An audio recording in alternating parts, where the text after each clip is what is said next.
computer.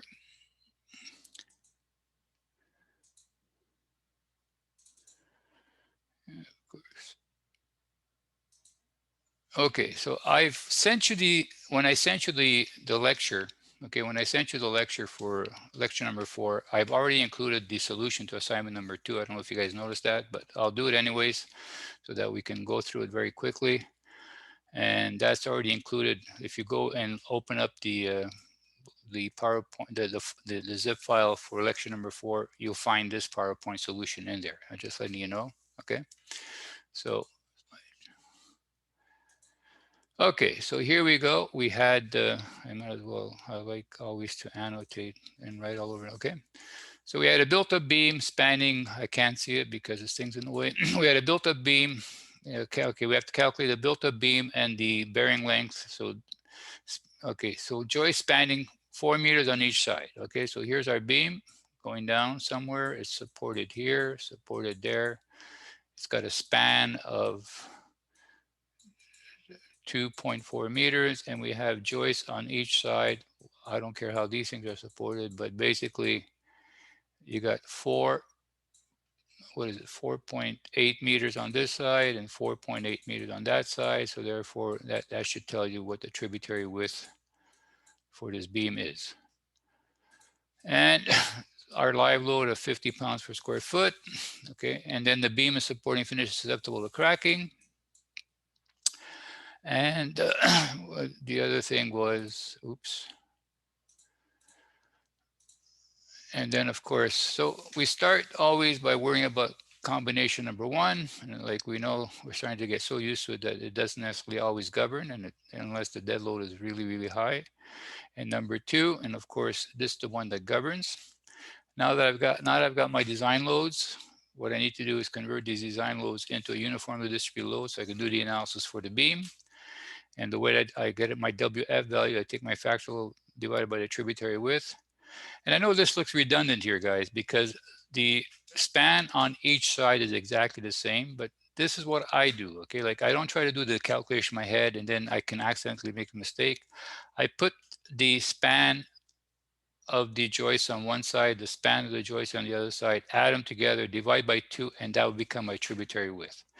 And this way, if ever I go back and I'm double checking my calculations, I can just double check on my drawing. Oh yeah, the span here is 4.8. Oh yeah, the span is 4.2. And therefore, I can also double check that I've used the right spans for the joists that are being supported by my beam. So this is just a good way of trying to minimize mistakes. I've seen students where they try to do this in their head, or here, of course, it's somewhat redundant because they're both the same. So therefore, obviously, for me, it's obviously this is 4.8, but it's also when you go back and you check on your drawing, if you're doing this in real life, you can also double check to make sure on the drawing, this is 4.8, on the other drawing, that is 4.8. So I've also extrapolated the right information from the drawing. So that's another good thing too. You should try to find ways to try to avoid making mistakes, okay? And if there's ways that you can double check yourself, always do. I mean, because ultimately, a silly mistake are as severe as the real ones, and they can be just as penalizing and as painful. So keep that in mind. Now, WF, I take my factor load of 5.1 multiplied by 4.8, I end up getting 24.5 kilonewtons per meter. And of course, my total load is to check for L over 180 because that's required by the standard. And also I need, so therefore I can take my total load, and also I have my live load, which I'm going to worry about L over 360. So I take my live load, and like I said, when you're doing deflections, you do not use your design loads. In other words, you do not factor your loads, you just use the specified load for your for your serviceability. And as a matter of fact, if you go back to the table where you see the the factors for factored loads and the factors for serviceability, you notice that it's all 1, 1, 1, 1, 1, 1. Like, so that means they're telling you use the specified load to do your serviceability. Don't factor them. Now, of course, because it's a simply supported beam, the maximum moment will occur at the middle, and therefore we end up getting 17.65. VF is WF L over 2.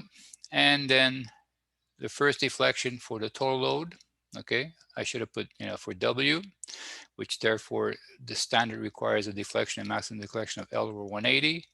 And for the live load, this is a recommended one in the standard, but this is required by the National Building Code. So you might as well do both. And of course, you see which one governs. And of course, here I end up getting, I end up getting 560.5 times 10 to the 9 for the total load. And of course, I should get something slightly higher for the live load. Now, of course, guys, if you see the math here, this is half of that. As soon as the dead load exceeds the live load, believe it or not, this is the one that's going to govern. So if you want to know you're on the right track, that's how you can mathematically manipulate and understand your results. So now that I've got my MF, now that I got my VF, and now I have my ESI required, I can go to the table.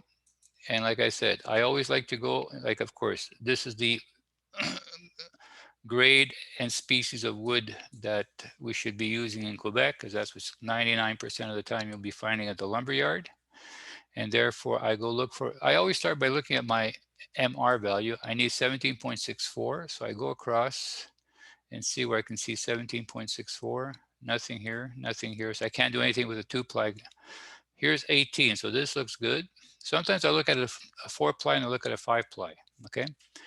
And if you guys did your project correctly, I can tell you there was 2 solutions to your problem, and both of them are correct, okay? So just keep that in mind. So, and of course, here is good. I need 17.64. I got 18 here, so that's good.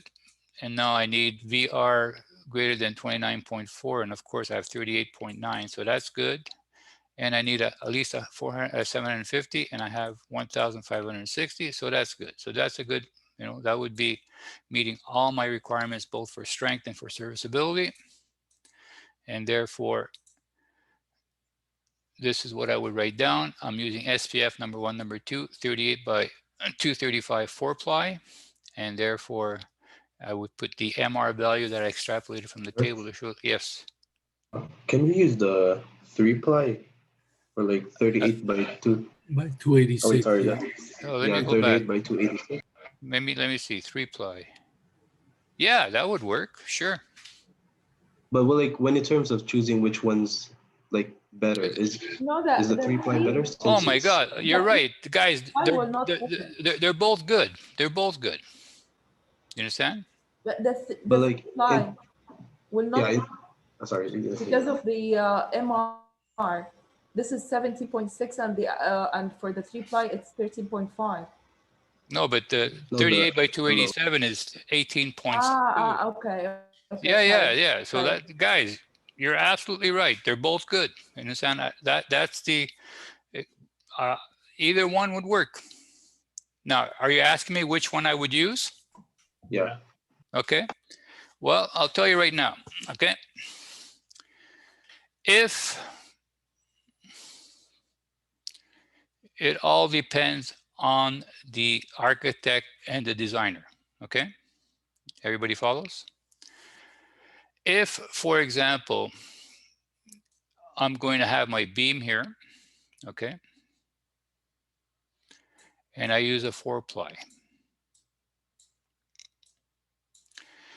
If my joists were 38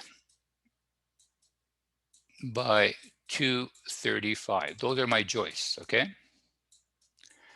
If when they finish and then the beam, let's say the beam is side loaded, I would have joist hangers here, and the joist would be, everybody understands what I'm drawing? Okay.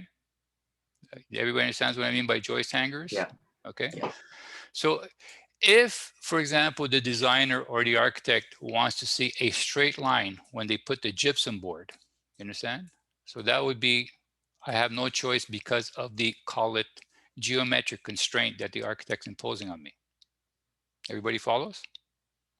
So I would make sure that the beam size is the same depth as my joist. So when they finish the ceiling, they get a nice straight line across.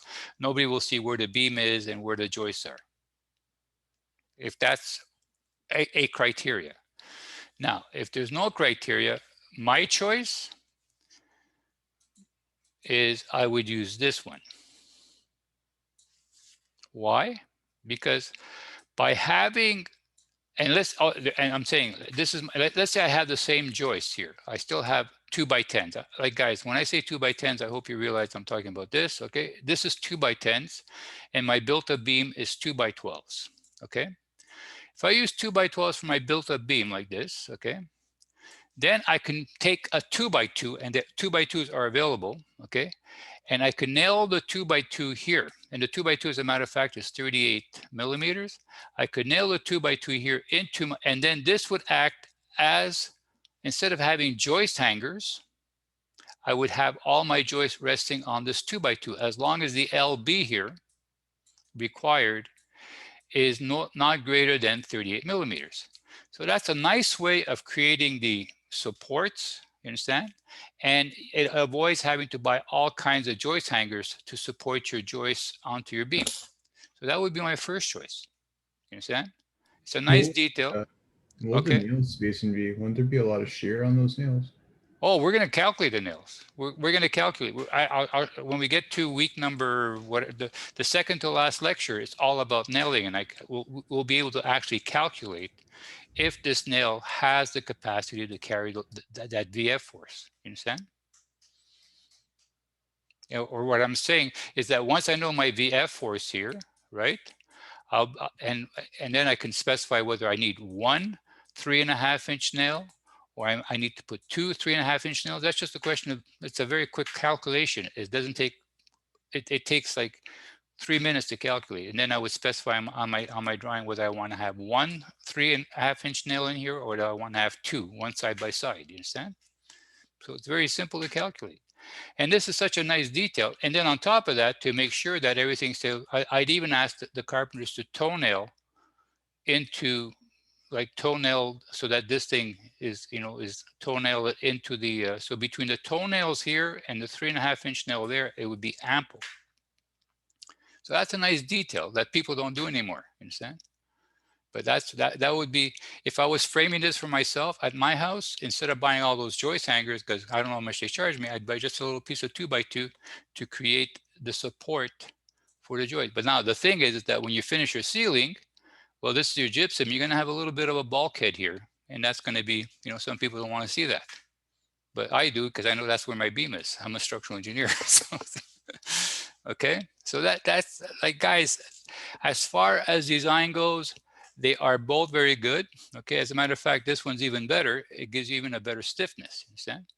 Now, cost wise, well, here you're only buying 3 2x12s. Here you're buying 4 2x10s. So I think that in terms of, they should in theory come out to the same price, because I think unless the 2x12s are more expensive than board feet, I don't know if you guys know the measurement of board feet. A board feet is the area of wood that's 1 inch thick and 1 foot by 1 foot. So that's the units that people sell lumber by in board feet. It's so much per 1,000 board feet. And that's, so I can't tell you, but as far as design goes, guys, perfect. They are both very good. They are, as a matter of fact, on the exam, when I know there's more than one solution, I have in my, I do all the solutions, okay? And then if I see one person pick that one, of course it's correct. If somebody picked that one, of course it's correct. If somebody picked that one, of course it's correct. If somebody picked that one and it's wrong, of course it's wrong, okay? So yes, very good, guys. I'm glad you guys went here. Good choice, okay? The only thing is that this is going to increase your LB required a little bit more than this one. Okay, and that shouldn't be an issue either. Because here you have 4 plies to distribute the, you know, like to distribute that force that's being crushing, and here you only have 3 plies. So that's the only difference. But guys, very good choice. Okay, so if this is what you got, perfect. Now, so for you that got, I'm sorry, I should maybe have had both solutions side by side, understand? But I just put one here.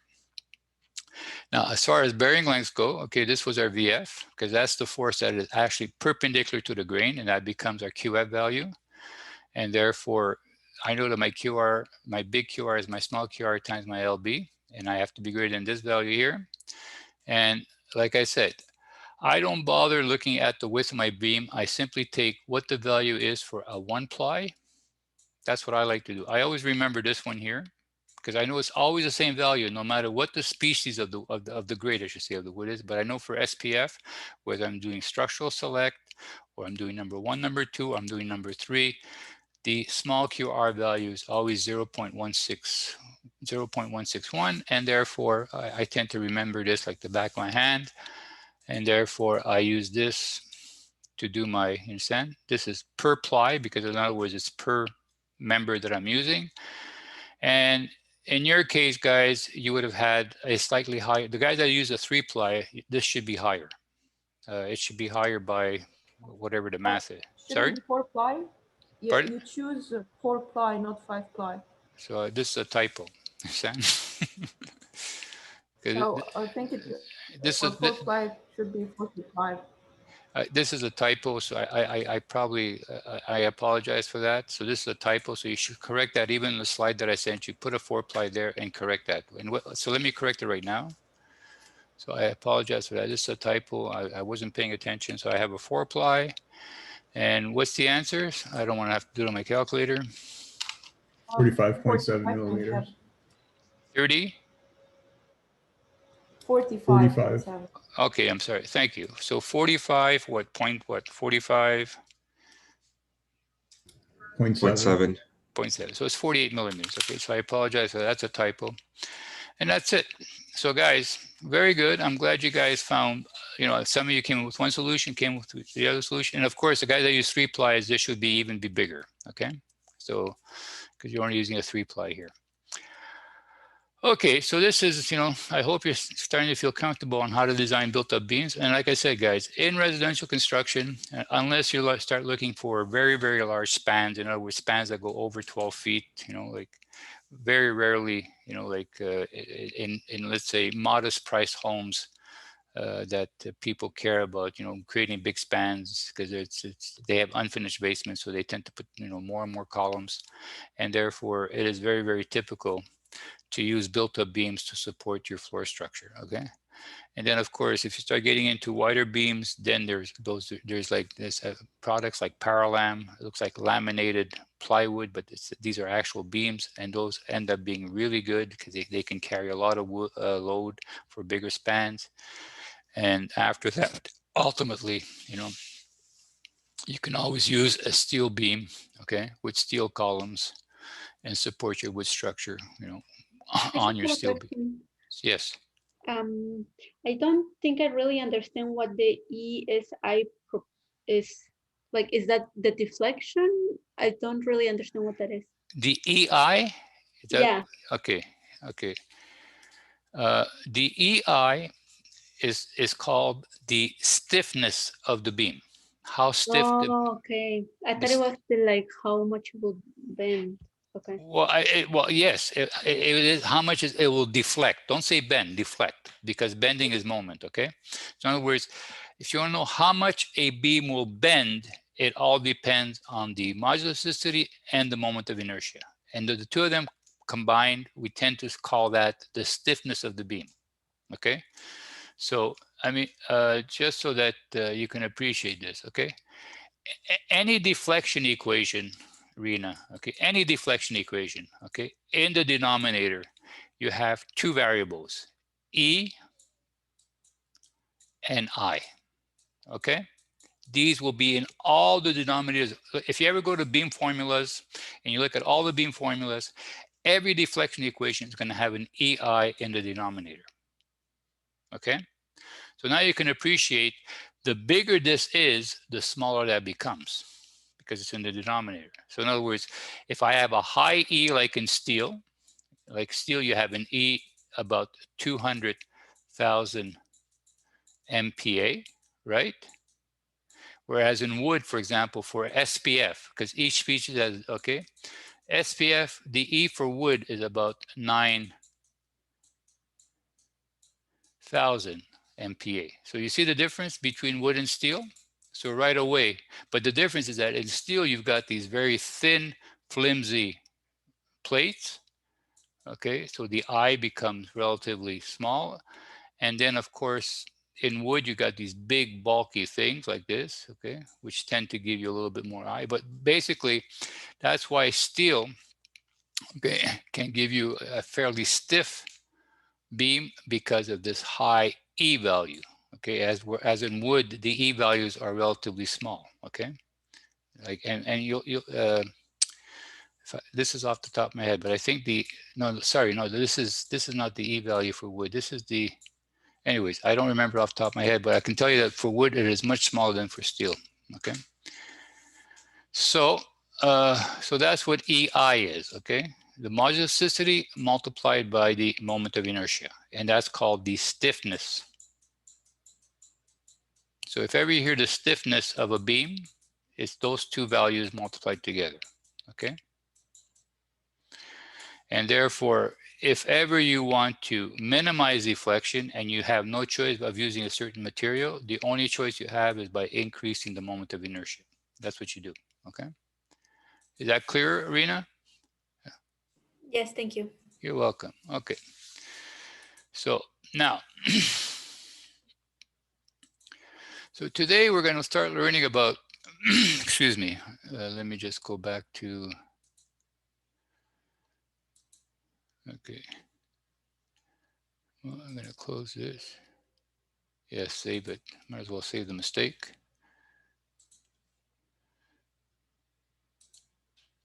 Okay, so here we go. Today we're going to start learning about stud walls. Okay, now stud walls are basically made out of, lumber, and because they are put vertically, okay, we tend to refer to them as studs. Okay, and if ever you guys, so we will learn how to make sure that if we want to build a bearing wall, okay, how we like what do we need in terms of size of lumber, what spacing can we put them at, and so on and so on. Okay, so hold on a second, let me start this. Okay, so stud wall. Okay, now I want you to keep in mind here, okay, the following is for members that are used in compression parallel to the grain and concentrically loaded. So there's two key words here you have to keep in mind. Okay, the first one you got to keep in mind is that it's parallel to the grain. Whereas when we check bearing, when we're checking bearing, we're actually looking at the force that are perpendicular to the grain. So that's number one. So in other words, this would only be valid if you put your members in the same direction as you're putting your force. Okay, so this is number one. So here, like in other words, this is the grain of the wood. So it's parallel. And number two, does everybody remember what concentric loading is? What do we mean by concentric loading? A load at a certain exact spot. Well, a loading, for example, if this is the member that's supporting the load, right? Let's say that this is the member that's supporting the load, okay? The member has a centroid here, okay? That means that the force that's coming down has to coincide with the centroid of that member. That's concentrically loaded. Okay, now if, for example, this is a wall, I have a plate here and my studs go right across here like this, okay, then you can assume that it's going to be concentrically loaded. So don't worry about that. But this is only good for loads for members that are concentrically loaded. Okay, so keep that in mind. That's another thing. So these are the two key words that I want you to remember. And if it's not parallel and if it's not concentrically loaded, well, you're going to have to modify something. So now, as far as what kind of lumber do we use for studs, well, the most typical ones are, of course, number 3 stud grade. And if you ever go to a lumber yard, and you guys should, take a walk, not during the pandemic, but when it's pandemic free, and you should go to a renovation center that has a lumber yard, like we have. Rona has one, Reno Depot has one, the Home Depot have one, whatever renovation center, and they have like beautiful lumber all stacked up. If ever you go and take a look at the lumber, you'll see the different sizes, you'll see the different lengths, but go look at a piece of lumber, and on that lumber, there's going to be a stamp, and that stamp's going to tell you what grade it is. In other words, it can be number 1, number 2, Or you can see number 3, or you can see stud grade. Okay, stud grade is a little bit weaker than number 1, number 2. And of course, it'll also tell you the species, and therefore you're going to be seeing SPF, and most likely you'll see SPF stamped on the wood. So it's going to be SPF number 1, number 3. And sometimes they have what they call select. I don't know what select is, but I can tell you that I like to specify the grades as either structural, select structural. Select is not select structural, it's just select. I don't know what it stands for, like I said. But I like to use number 1, number 2, and whenever I'm building anything that's going to be like a bearing wall, I always make sure that I use the values for number 3 stud grade, because that's the one most likely that's going to be at the lumberyard for the 2. And okay, now available in 38 or 89 millimeter. This, yes, you can get like 89 by 89. Okay, you can have 4x4s, but very rarely do we use 89s to build up bearing walls. Okay, very rarely. And of course, 38 by 89 and 140 by 38 by 140. In other words, the lumber that we use most typically for walls is either a 2x4. Okay, so like when I say 2x4, the first thing that should come to your mind, when I say 2x4, that's 38 is 2. In other words, nominal 2 by 4, that was 89. And when I say 2x6, that's 38 by 140. Okay, so this is the actual dimension, and we always use the nominal dimensions for imperial values. So that's what we tend to use, 2x4s or 2x6s. And that's the typical lumber that you will find for stud grades. You can find some thicker, like I said, 4x4s, you'll find it also. But for walls, the most typical ones are 38 by 89 and 38 by 140. Okay, so that's the lumber. And now the most common stud size, like I said, 38 by 89, 2x4s. Okay, so these are the most common ones. Okay, so keep that in mind. So if you're building a wall, you should either use a 38 by 89 or a 38 by 140. That's what you should be using. Now, whenever we're designing something that's in compression, well, just like we do for bending, as we do for shear, we want to make sure that the PR value, whatever factored resistance the member has, is greater than or equal to the effects of the factored loads. And in this case, it would be an axial compression force, PF. Okay. Now, here I use the value PF just like I use in concrete. When we do the steel, unfortunately, I'm going to be using the value CF. I don't know why they haven't changed. They still use the CF value. So now, the factor compressive resistance PR may be determined as follows. Okay. When the conditions of use meet the requirements given in the following checklist, so I'll show you the checklist. Okay. You may PR, in other words, the factored resistance in compression, may be taken directly from the stud wall tables. Okay, so this is, so in other words, if I have all these conditions, instead of me having to calculate it with the formula, I can go straight to the table and get my PR value. Now, this is the checklist, and we're going to go through it slowly so you guys can understand what we're doing. Okay, and like I said, this is for stud walls. Okay. To verify that the tabulated resistance given in the stud wall selection tables, okay, are appropriate for the structure being designed, the following questions should be asked. Okay. Is the load duration standard? Now, we all are starting to get a little bit of an appreciation of what we mean by standard. In other words, are we looking at a KD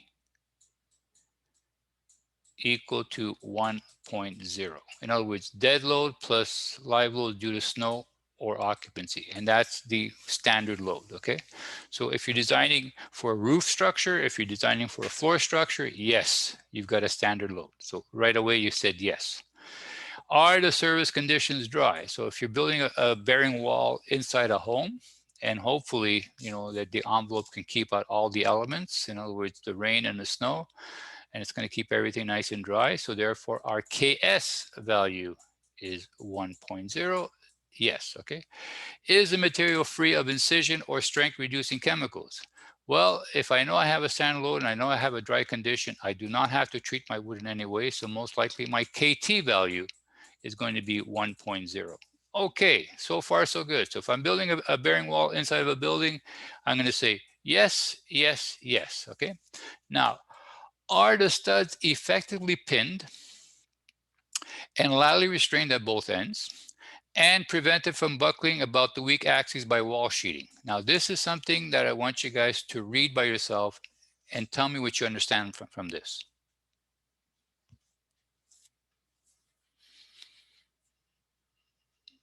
Because this is important, okay? This is the question that you have to ask yourself above the one above, okay? Is it a no? Because sheeting is just only on the outside? Oh, the sheeting could be on one side or both sides of the wall. It doesn't have to be on both sides, as long as it's on one side. Okay. So that's, okay, so in other words, but do you understand what I mean? What we mean by if the wall has sheeting, first of all?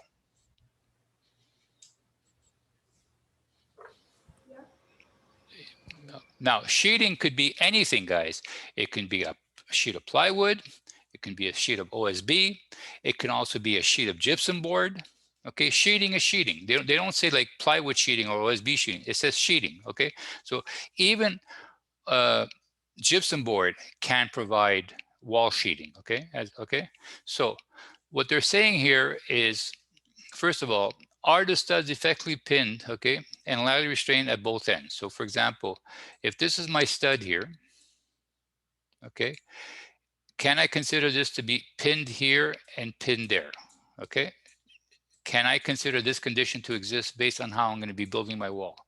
Well, if this is my stud here, okay, and when we build walls, we usually have a top plate here, okay? A top plate is simply a 2x4 on the flat part, and then this is my stud, and then I have a bottom plate, okay?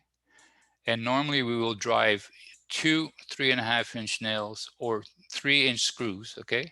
So this construction, which is what all the carpenters would do, will assure that my studs are pin connected at the top and at the bottom. So the answer is yes.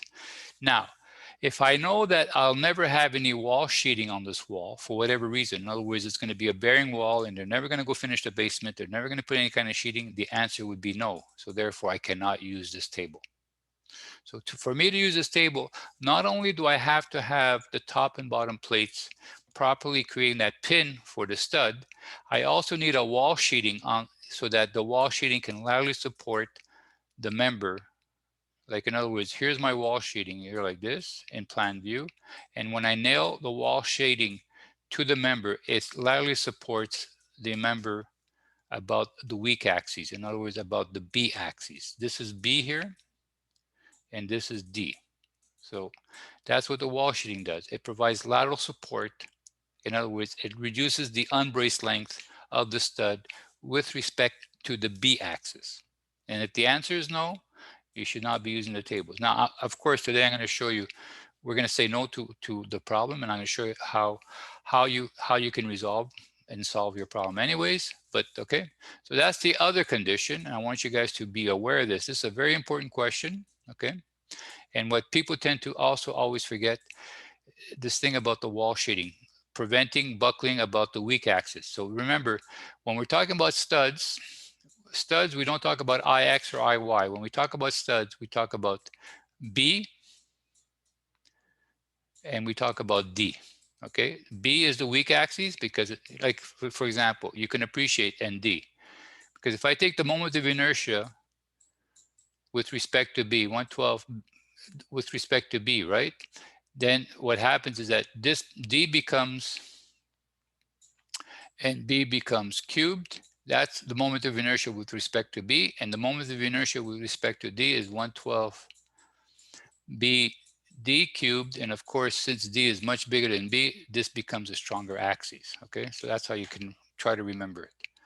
But just remember, the smaller dimension is a weaker axis, the bigger dimension is a stronger axis, and that's based on the moment of inertia. So does a stud wall system consist of at least 3 studs? Now, you need to have at least 3 studs. In other words, you have to have a load sharing system and no further than 610 millimeters on bar. So what they're saying here is that if ever you're designing a bearing wall, take advantage of it and don't space your studs more than 24 inches on center. In other words, 12, 16, 24. Don't go over 24, otherwise you'll lose the benefit of this load sharing system and you can't use the, and I would never go over 24 in the first place, okay? As a matter of fact, when you buy insulation for exterior walls, they either come in 24-inch widths, in other words, for stud space at every 24 or at 16. And if you have them at 12, they take the 24 and the carpenter just cuts it in half and fills in the 2 space at 12 inches. So that's why you also worry about spacing no more than 24. Because if it's an exterior bearing wall and you want to insulate it, you'll have problems finding insulation for it. And then last but not least, is the stud concentrically loaded? Well, like I said, if this is my wall here, like this, in the cross section, okay, and if all of a sudden I have the studs coming right across here, the top like this, then I can consider that this wall is concentrically loaded. If for whatever reason, this is my wall here, and this is my plate, and the stud just happened to be on the edge here, well, this is no longer concentrically loaded because the center of the stud is here and the load is being applied there, okay? So that's not concentrically loaded. So that's what you need to have concentrically loaded. So that's the other thing. And this is, of course, important. So all you have to do is make sure the carpenter puts whatever you're supporting by the bearing wall to go right across the plate. That's it. And then you're going to have a concentrically loaded plate. Now, if the answers to yes, yes. Wouldn't it most likely not be concentrically loaded since you have to place the header? Like, when the header make it not concentrically loaded? Oh, you're talking about like, let's say we have an exterior wall. Okay, I'm trying to see what you're trying to say, Alex. Yeah, specifically like an exterior wall. Like, and here I have an exterior wall, right? Yeah. Okay. And here's my header. Yeah, exactly. Okay. Here are my floor joists, right? The floor joists are nailed. Hopefully they are nailed to the header, right? So the load in here is also being shared by this thing. So therefore you can consider that to be concentrically loaded because this will help to contribute to make sure the load is concentrically loaded. Okay, you got it. Okay. Okay. Now, if you're not like you put a header joist for two reasons. One is to give lateral stability to your joist, right? And at the same time to close your wall. Okay. But you understand? Because these fasteners will make these two pieces of work together, then you can still consider it, because I know what you're saying, Alex. If there's no header joist, okay, but if there's a header joist, because of this construction here, I would still consider it to be concentrically loaded. Okay. Fair enough? Yeah, perfect. Okay. But good question. Okay, so now, if the answers to any of these questions is no, wow, stud wall selection tables should not be used. And I stress that. You should never use these tables to calculate your PR value because you would be totally wrong, okay? Should not be used. If conditions 1 to 5 are not met, the PR value from the formula given, so we will be doing this, we will calculate the PR value from the formula, okay? We will adjust the QR value and so on. And I'll show you how to do that. It's not that simple, okay? And then of course, see chapter 5 for design information on concentrically loaded compression members, okay? We will be doing that. So I will also show you how to design concentrically loaded members. So don't worry about that, okay? That is later on, okay?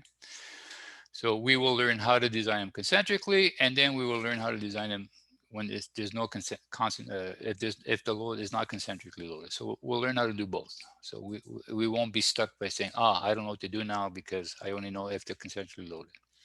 Like I said, 99% of the times, if you assure yourself that the joist is going to be sitting right across the plate and it's going to be concentrically loaded.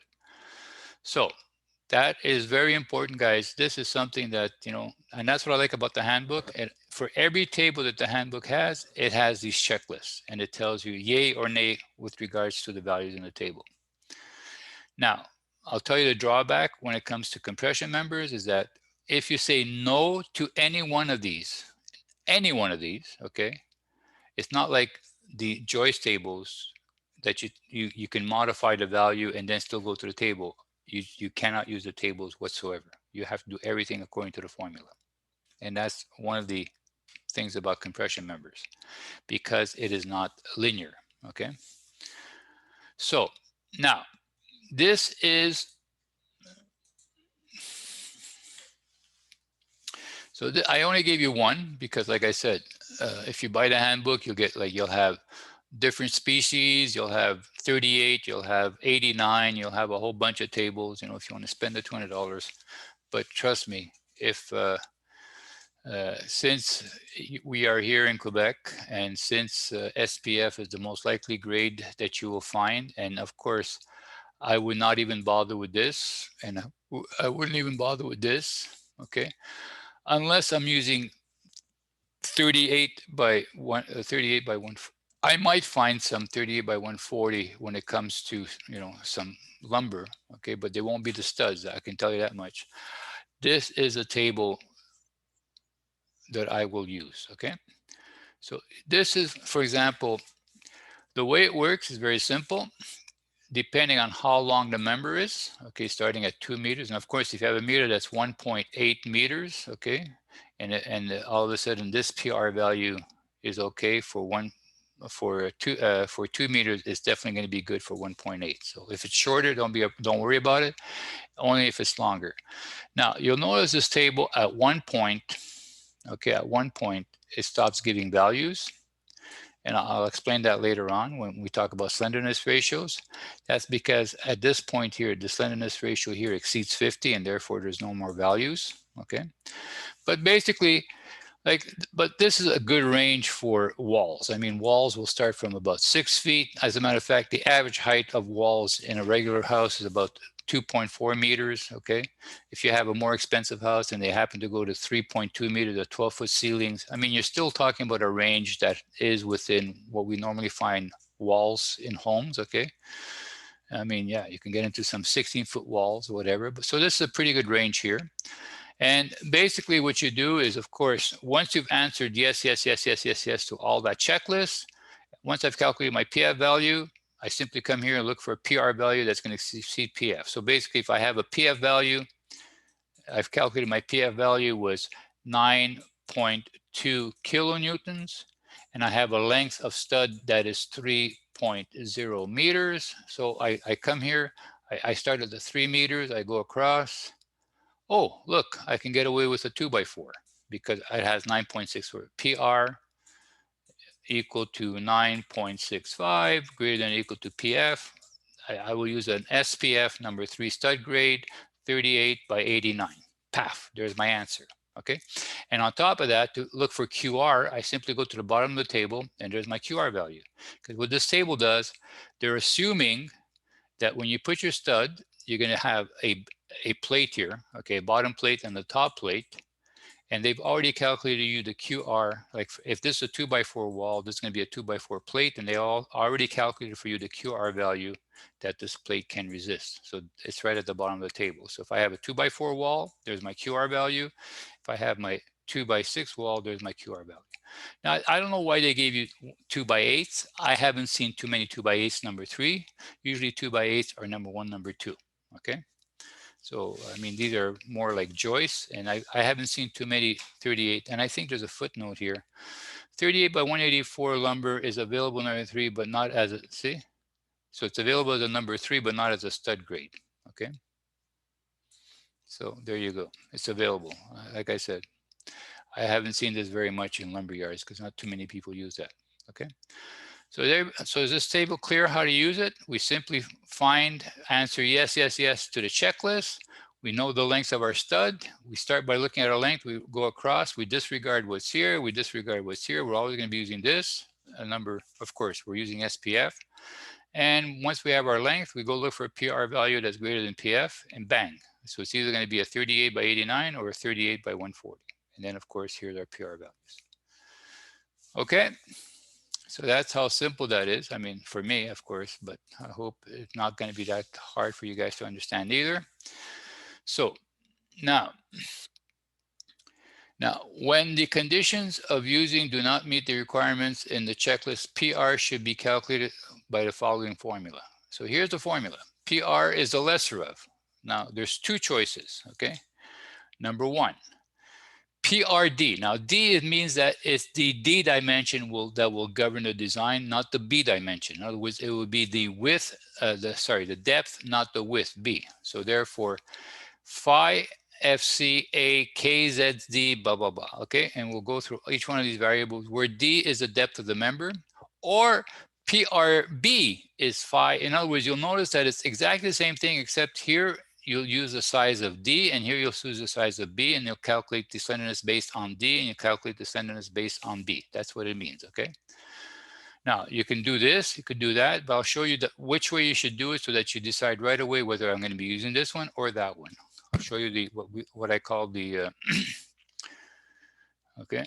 Now, phi FC. Phi FC is the factored compressive resistance, okay? And all these values, you get them out of this table here. This table is copied straight out of my handbook, okay?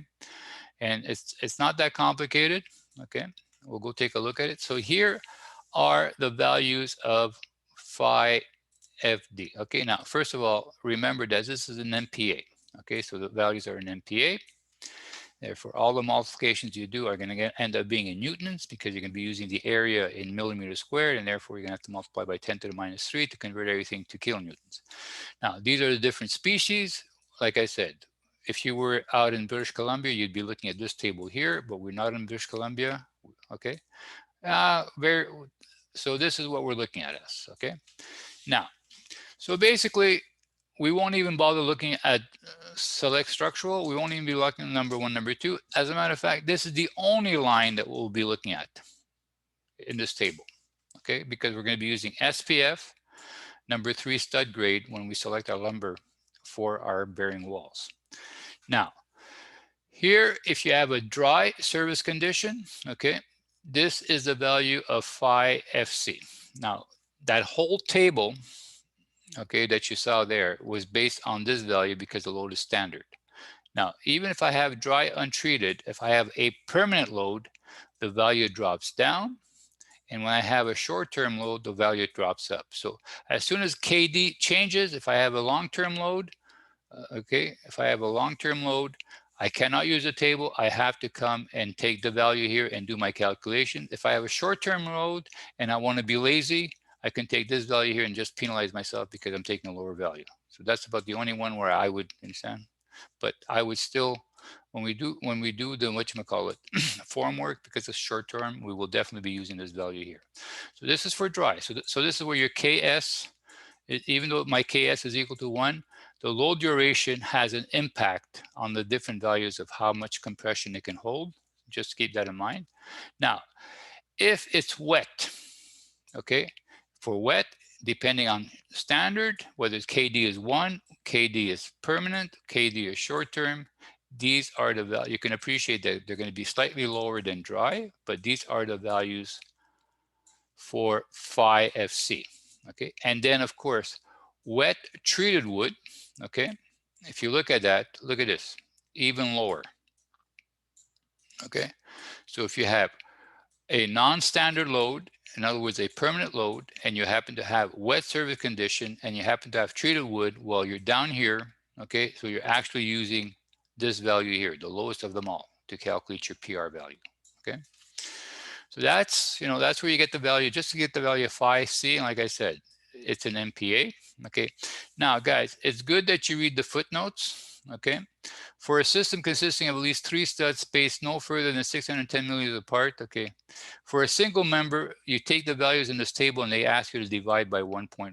And if you remember, like in the Joyce table, they told you to take the single value members and multiply them by 1.1. If you have a case 1, here they're telling you to do the opposite. Take whatever value you have here. If you happen to have just one member by itself holding up your wall, take these values and reduce them, divide them by 1.1, okay? For fire retardant treatment materials, multiply it by KT, see the commentary, okay? So in other words, here what they're saying is that you should always go and talk to the guy that's manufacturing the treatment chemical and see how it affects, and he'll give you a more accurate value, okay, if you happen to be using a very different chemical. Standard term load, dead load, okay, we know what these are now. I hope we're starting to understand what these are. Short term, standard, permanent, and short term. And then, of course, this is the formula, okay? This is the formula. For phi C, this is the formula that's used to calculate phi, the small sc that you get out of a standard, kd, kh, kt, okay? So instead of you going through this trouble, you can come and just get these values from this table here. And then of course here it says, let me just clear this because it's starting to get messy. Dimensions lumber has a thickness of less than 102. And of course, we're always going to be using 38 by something. Okay, so therefore it's going to be less than 102. Okay. In other words, this could only be used for a 38 by something or an 89 by something. Don't use it for anything, or you understand? Don't go over, don't go to a 6 by 6. These tables are not good because you're no longer into lumber, you're going to be into timber, and timber have a slightly different values. Okay, so this is table 3.2, and that's for the value of phi FC. Oh, sorry, I want to. Okay, now A, of course, is the cross-sectional area of your stud, 38 by 89. That's a 2 by 4, 38 by 140, that's a 2 by 6. Simple enough. And of course, millimeters squared. What happens when I multiply newtons per millimeter squared by millimeter squared? I get newtons. So that's why I have to multiply this by 10 to the minus 3 to get into kilonewtons. Now, size factor, okay? As I told you before, okay, size of lumber have different resistance. And here you're going to actually calculate based on the length, okay, what we call the length of the member, the compression member, what the size factor is, okay?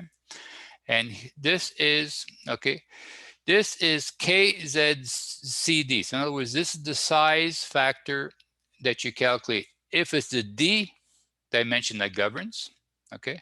And of course, you take the value of D. So for example, if this is a 38 by 89, D becomes 89, okay? And LD is the unbraced length in the D direction, okay? And of course, when you calculate this value, if I end up getting like 1.48 or something, I cannot use 1.48. I can the maximum size factor I can use is 1.3. So that's what they're saying here. And now we have the same equation, except now I'm going to be using the B value and also the unbraced length of B, okay? And we'll talk about this, the unbraced length of B, okay?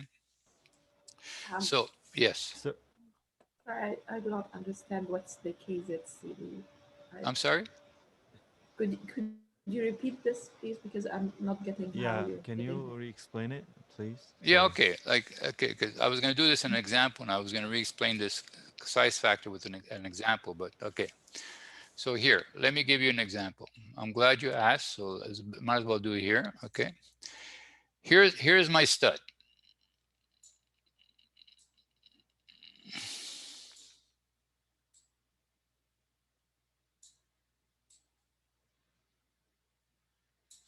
Everybody see what I drew? Right? Is that okay for a stud? I need to know a yes or a no. Yeah, it's good. So does everybody appreciate that this here is a B value, which would be 38, right? Yeah. What's this dimension here? This is your D value. 89. Exactly. In other words, 89. this can be an 89 or 140. 140. Okay, so therefore that's the only two sets we have. So that's B and D. Now, what is the length of the D value right now? What is LD?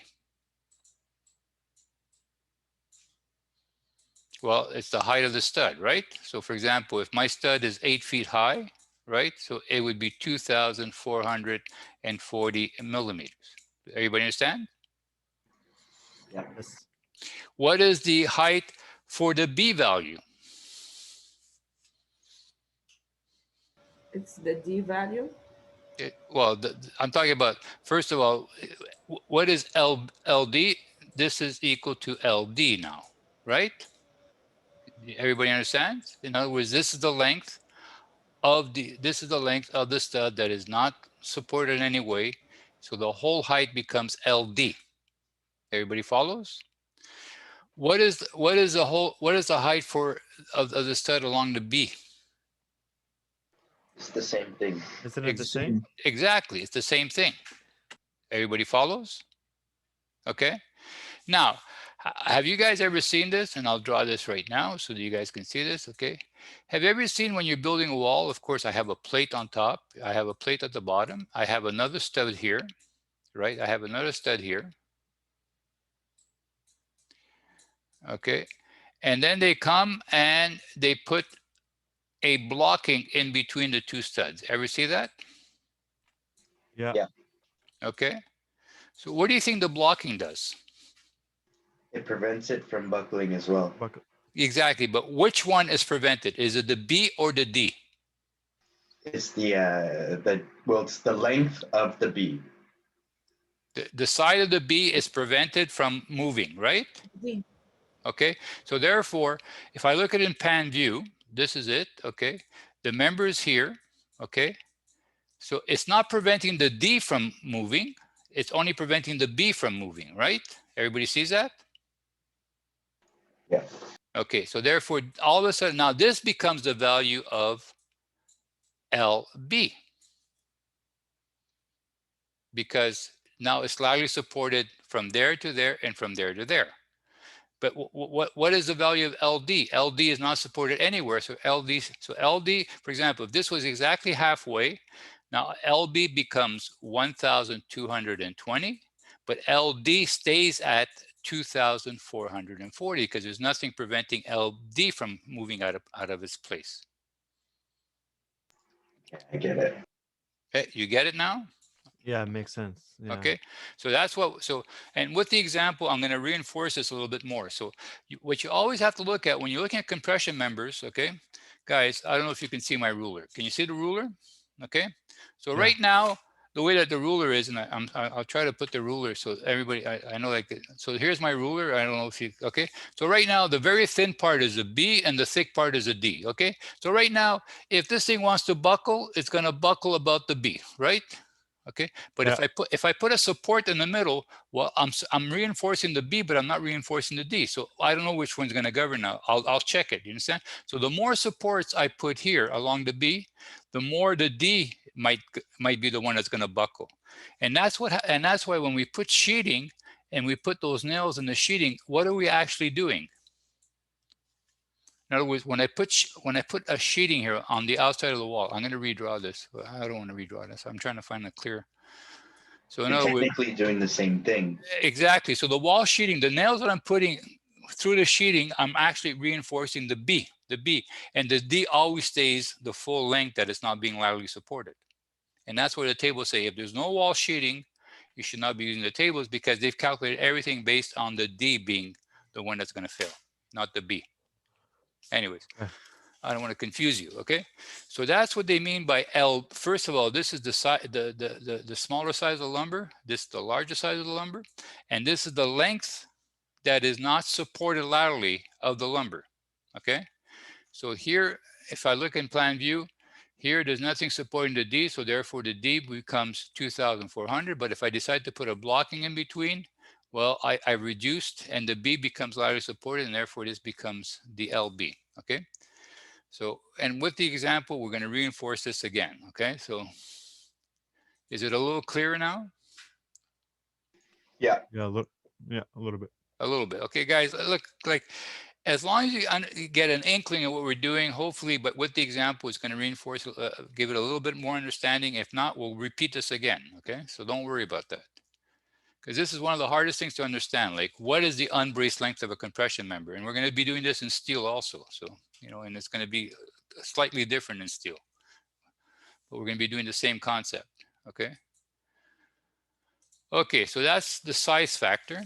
So B and D, like I said, these are the lengths of the member that is not laterally supported. Now, KC is the slenderness factor. Now, we've talked about slenderness in concrete. We'll talk about it here also, okay? Slenderness is the same whether you're talking about wood, you're talking about steel, you're talking about concrete. Slenderness is simply, okay, this, okay? This is the slenderness factor for wood, okay? And this here is the governing thing for the slenderness factor. This is called the slenderness ratio, okay? So this is how you calculate the slenderness factor. Okay, so in other words, you have this ugly equation here, okay? And of course, this is the D dimension is the one that's going to govern. And then of course you have the same thing if the B dimension is going to govern. So, and I'll show you that you don't have to do both calculations. I'm going to show you right off the bat which one you should use, and all the other equations, you only use those ones. So this is the slenderness factor. It looks very ugly. Now this ratio here, FC over E prime, because this is the modulus of elasticity in compression. Okay, that's what that is. That's why they have an E prime. Well, those values, the FC or stiffness to, okay, strength to stiffness ratio given in table 3.3. So just like the way we had a value of phi FC, we have a table to get this ratio here. And this is the table. So, and I sent you guys a copy of this table. Okay. So here, now what I want you to look at here, okay, is number one. When it comes to this table here, this one has no units, but look what they say, that you take the values in the table and make sure you divide them or you multiply them by 10 to the minus 6. Very important. In other words, this is to the millionth, okay? So times 10 to the minus 6. Very important when you do your calculations, number one, okay? Now, like I said before, we don't bother with this, we don't bother with this, we don't bother with this, we just bother with this line here, okay? And just like the other one, very similar, okay? The columns are exactly the same, okay? Treated, and then with wet, treated, wet, and okay, with incised wood, okay? And therefore, here you go. So this is where you come and get the value of FC over E prime times 10 to the minus 6. So for example, if I have a, excuse me, if I have a non-standard load and it happens to be a wet condition and does not have any incisions, then I can go ahead and it's a standard load, and therefore this is where I get the value, okay, and so on and so on. So looking at what conditions my lumber is going to be subjected to: standard, non-standard, short-term, dry, wet with incisions, okay. Of course, the incisions is what weakens the wood, because if you remember last week, I showed you what incisions are, is those little dimples that they create in the wood. And of course, that happens to affect the fibers, and therefore it further reduces the strength of the wood. And that's why this is with incisions and this is without incisions, okay? And so on and so on, okay? So this is where we come and get this value for our equation. So table 3.3. And these are exactly the same footnotes as we had before, okay? It says like, okay, so exactly the same as the other table, 3.2. So I won't go over these right now.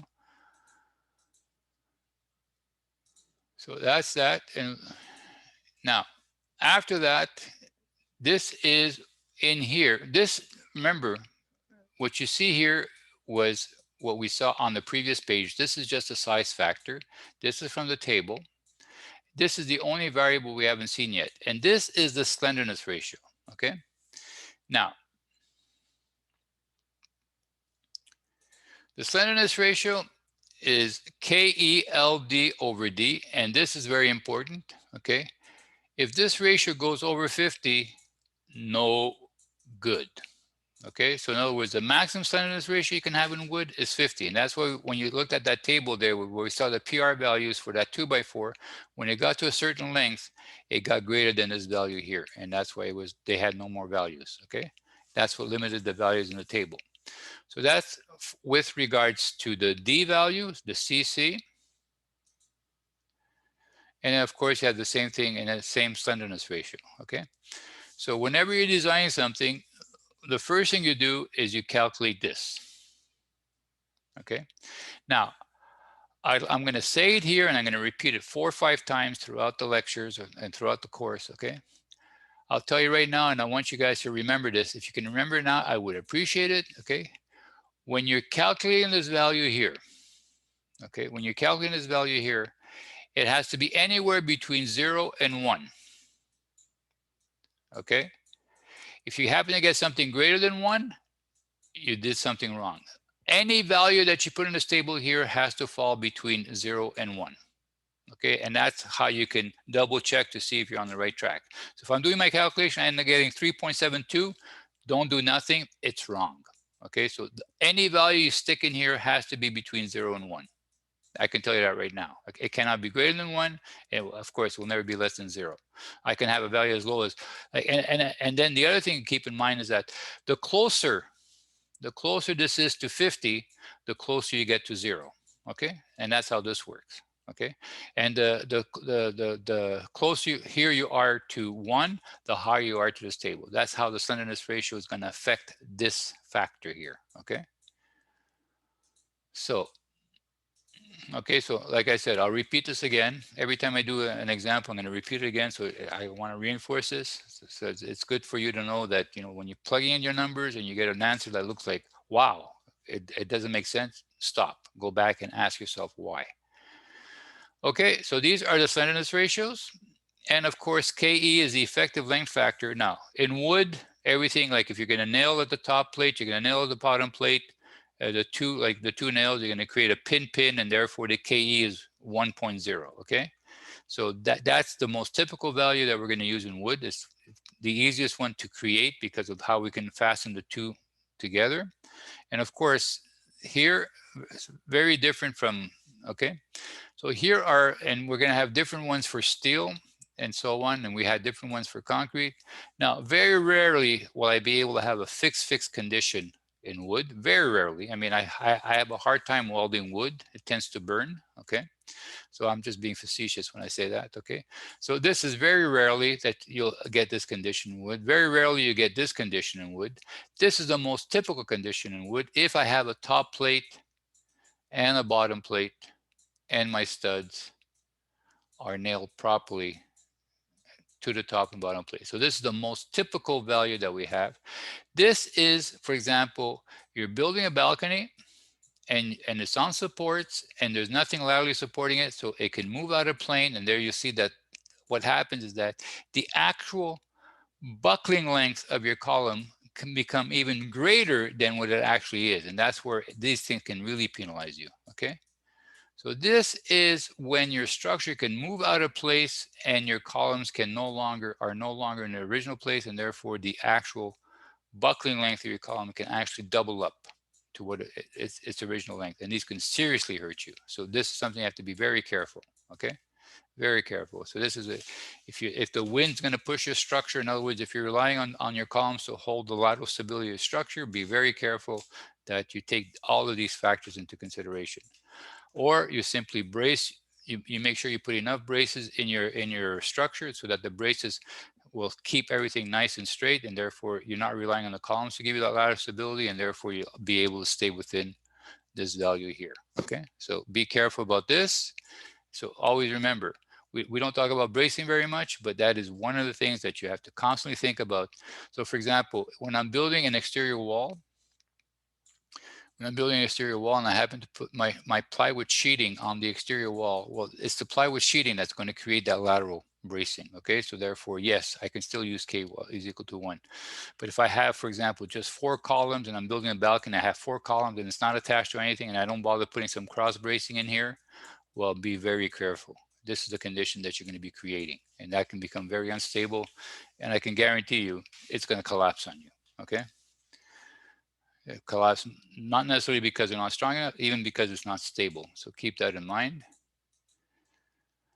Okay, so like I said, in our case, we'll always be using 1.0, so I won't even bother with this table, but I do want to stress how these conditions can really hurt you if your structure is not braced, okay?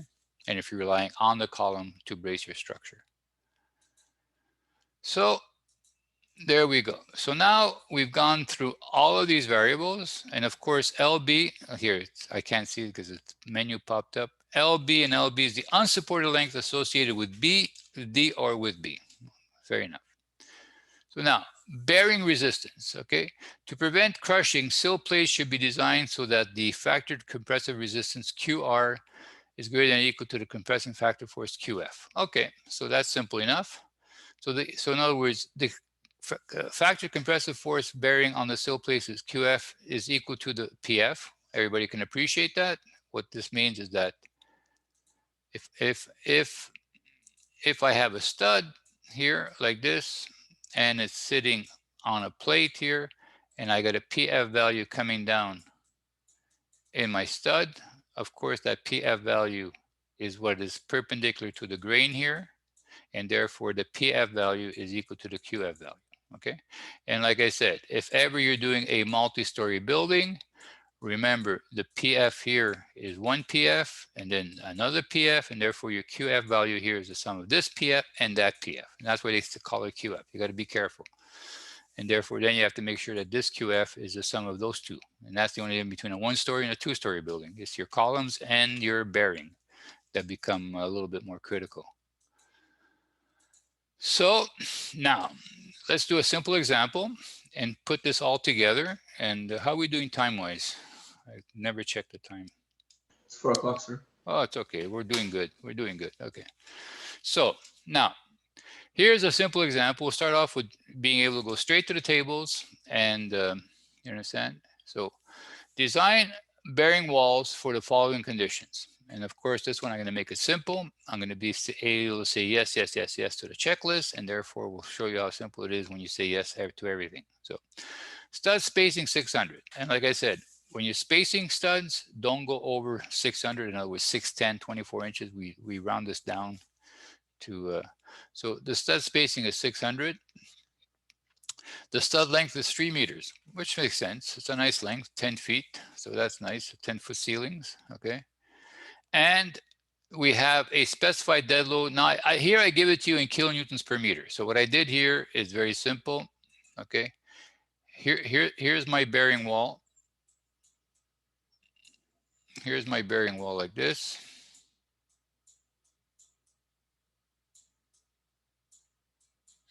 And of course, I have a plate, and here's my other stud, and here's my other stud, and so on. So these studs are spaced at every 600 all along the wall. I'm going to have at least 3 studs. I have a wall, okay? And here what I've done is I simply told you, I gave you a uniformly distributed load right across this wall, okay? So in other words, what I've done is I've already multiplied my load by my tributary width. That's what I've done. So I give it to you in kilonewtons per meter, okay? And that's how we usually calculate loads that are acting along a wall as a distributed load. Okay, so now we have a specified snow load of 13.2 kilonewtons per meter. Great. So in other words, this is going to be an exterior wall. Okay. Now, the only thing that I won't throw here is the wind load. We will do that in chat like later on. And of course, we have dry service conditions. Nice. We have, so in other words, this tells me I have a standard load. So I'm answering yes to the first question. I have dry service condition. Studs are effectively held in place by the roofing joists at the top and the foundations at the bottom. Great. So I've got to be able, okay. On top of that, I have the wall sheeting prevents buckling about the weak axis. So what this means is that if I look in plan view, here's my stud, here's my stud, here's my stud, and here's my sheeting. I don't care if it's plywood, I don't care if whatever it is, and it's nailed here. And therefore the B axis is prevented buckling about the weak axis. So that means that the B is no longer a factor in my calculations. I can simply go straight to the tables. That's what they're saying here. And it doesn't matter if I have it only on one side or if I have it on both sides, okay? I can tell you right now, as long as you have it on one side that you're laterally supporting the B, it's good enough. And use SPF. Okay, and of course, stud grade SPF grade, okay? Stud grade SPF species. So that's what you should always be using when you're designing a bearing wall in Quebec. And now, of course, so first thing I gotta do is, of course, calculate my design loads, just like we did any other design load. I don't care if it's gonna give me a compression force, I don't care if it's gonna be a bending moment, a shear, I have to calculate my design loads, and that's always case number 1, load combination number 1. And of course, load combination number 3. Now I say 3 here because of course I'm dealing with snow. I'm no longer dealing with a live load. That's why I put number 3. Okay. And of course, it's the same thing. It's 1.25 times my dead load. And for snow, it's 1.5 times my snow load. And of course, out of these two, this is the one that governs. So this ends up being my WF to design the wall.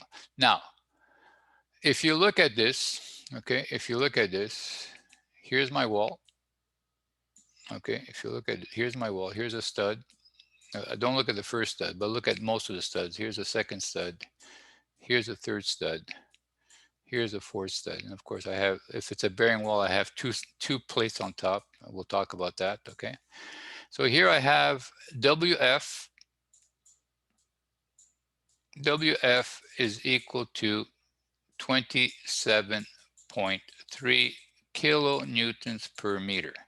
Now, how much of this load does each stud carry?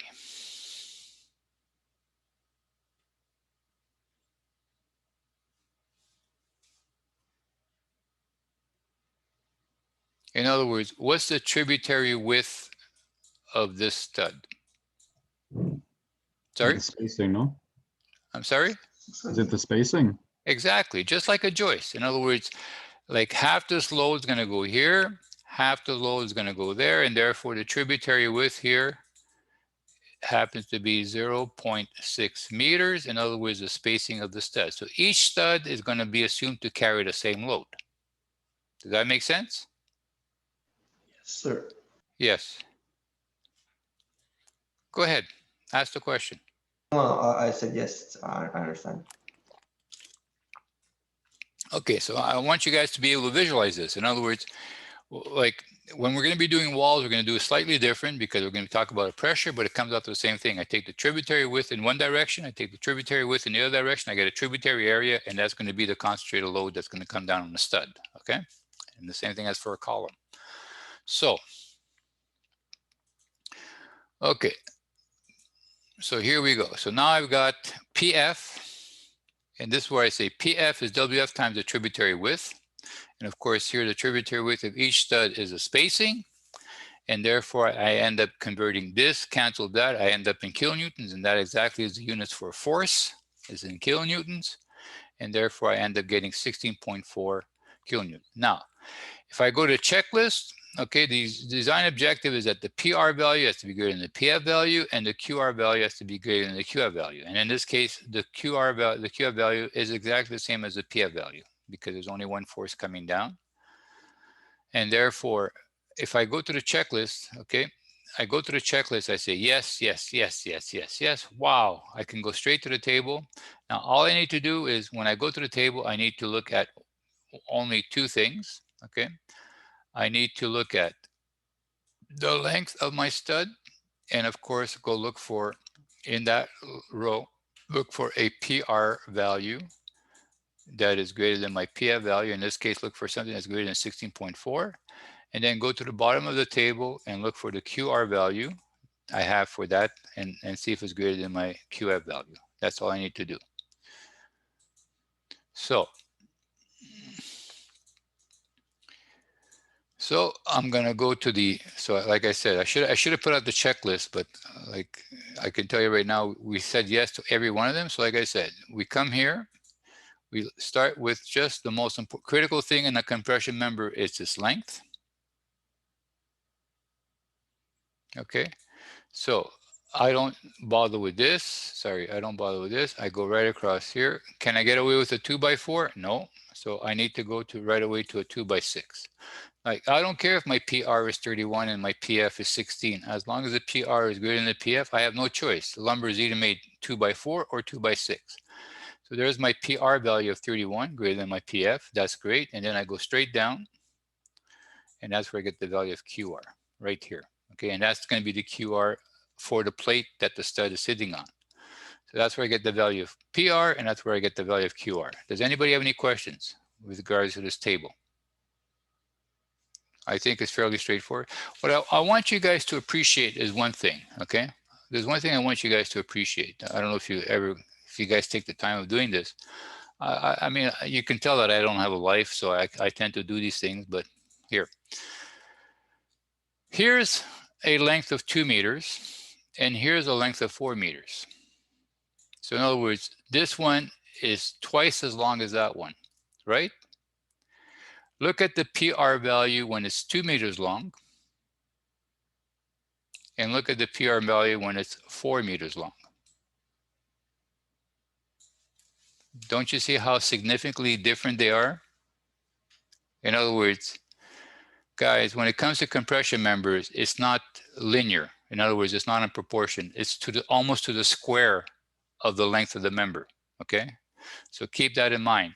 If I decide to make a column twice as long as what I have, I will probably need 4 times the resistance that I needed before because of the slenderness of that column. Okay, so this is just to give you an idea, like here. Okay, this is about 4 times smaller than that one. Okay, so whenever you're looking at compression members, a rule of thumb is that members twice as long, well, it probably can only carry 1/4 of the original one.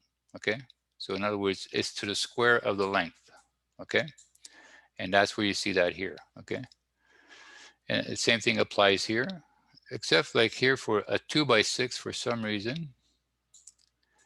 Okay, I have to check this out, but just to show you that like this one seems to be almost linear, but for the 2x4 especially. Okay, so clear this. Okay, so that's how simple it is. I mean, that's what I'm saying. So therefore, if I can use the wall, so I take an SPF 140 SPF number 3 with a length of 3 meters. I've got a PR value of 16.4. I have a QR value of 32.4, and therefore my design is complete. Straightforward. Okay. Now we'll take exactly the same problem. I think it's the same problem. Check the bearing wall in example 1 with no wall sheeting and wet conditions, and the weak axis is laterally supported at 1/3 of its length. So what I'm asking you to do here is that, in other words, when I put up my member here like this, okay, when I'm going to put up my members, I'm going to keep the same spacing, but when I put up my members here, over and above the fact that I'm going to have plates here like this and plates here like this, in between I'm going to be putting some blocking here, and I'm going to be putting some blocking here in between each one. And of course, I'm going to keep going until I go to the end of the walls. So the blocking is basically going to provide some lateral support, but to only one of the 2 sides. And if I look in plan view,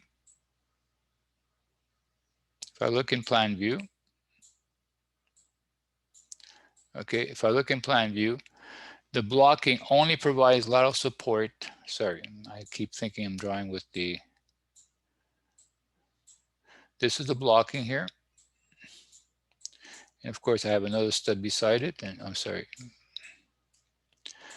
So the blocking is only supporting the B dimension. Therefore, it's only reducing the length of LB. As far as the D dimension goes, in other words, this is D, there's nothing preventing the D dimension from moving, and therefore, as far as the D dimension goes, it's the full length of the stud. And that's, you know, so the blocking only provides lateral support to the B, the weak axis, and not to the strong axis D. So now, first thing I do, now remember there was 2 equations, PRD, PRB, which one do I use? Do I do both? No, you don't do both. This is the smart way of doing this problem. You just check the slenderness. Once you've checked the slenderness, whichever one has the highest slenderness ratio, that means that's the one that's the weakest, and therefore you only have to do calculations for that side. Because if it's good for that side, it will automatically good for the other dimension. Okay. So the first thing you do is you check slenderness. What is slenderness? KEL. Okay. So this is the slenderness. KCC with respect to the D dimension, KELD over D, which is 150. And then, of course, with the B dimension. Now, here, what I'm going to do is, of course, KE is 1. KE is 1 because it's going to be the stud that's going to be nailed to the top and bottom plate, and the floor and everything else is going to give it lateral. Okay, so KE is 1. Now, LD in this case is 3,000 because there's nothing preventing the D dimension. In other words, this is the D dimension here. And there's nothing preventing the D dimension from moving out of plane. So therefore the D dimension goes from top to bottom, which is 3,000. But the B dimension happens to have these lateral supports for the smaller dimension. And therefore this becomes the LB for the weak axis, the B dimension. And that's why in this case here, it becomes 3,000 divided by 3. If you're not sure, I will try to explain it as much as I can. Does everybody understand what I'm doing here with LB and LD? Yes. Okay, is it clearer? Okay, so now once I've done this, of course, I put in the value of B and I put in the value of D, 140 by 38, okay? Oh, and then the other thing is that here I've got to assume a stud size, understand? Because I don't know, and I'm going to assume a 2x6, okay? So now here I do the calculation, and of course, look, the one that is slender, the most slender is the one that's going to govern the resistance of the member. Because if I do the both equations simultaneously, you'll notice at the end that this one is always going to, the PR for this one is going to be higher than the PR for that one. It's always the weaker or the lesser value that's going to govern. So right away, it's the slenderness that tells me whether I'm going to be using PRD equations or the PRB equations. That's all. So right now, I know right away, based on slenderness, I will not do both equations. I will only do the PRB and do all my calculations for the PRB, because if it's good for the PRB, it will definitely be good for the PRD equations. I can tell you right now. So that they give you both equations. They make it look like you have to do both equations simultaneously. No, you first check the slenderness, and whichever has the highest slenderness is the one that's going to be the weakest. That's the one that's going to govern, and therefore you do only the equations for the one that has the highest. So for example, if okay, for example, if all of a sudden I only had one blocking here, okay, and I think if I redo this, I think that no, this one was still governed because it's weaker. Yeah. So even with 3 blockings, this one is still weaker, sorry. Okay, so here's my equation. Now, I'm using the PRB because the slenderness here is higher than the slenderness there. And now I go through phi FC I get from the table. Well, A, I know right away that it's a 38 by 140. This I'm going to calculate based on this LB. And of course, I'm going to calculate this slenderness factor based on this slenderness ratio, okay? And that's, okay, and of course, I'll go get the other table. So this is what I'm going to be doing.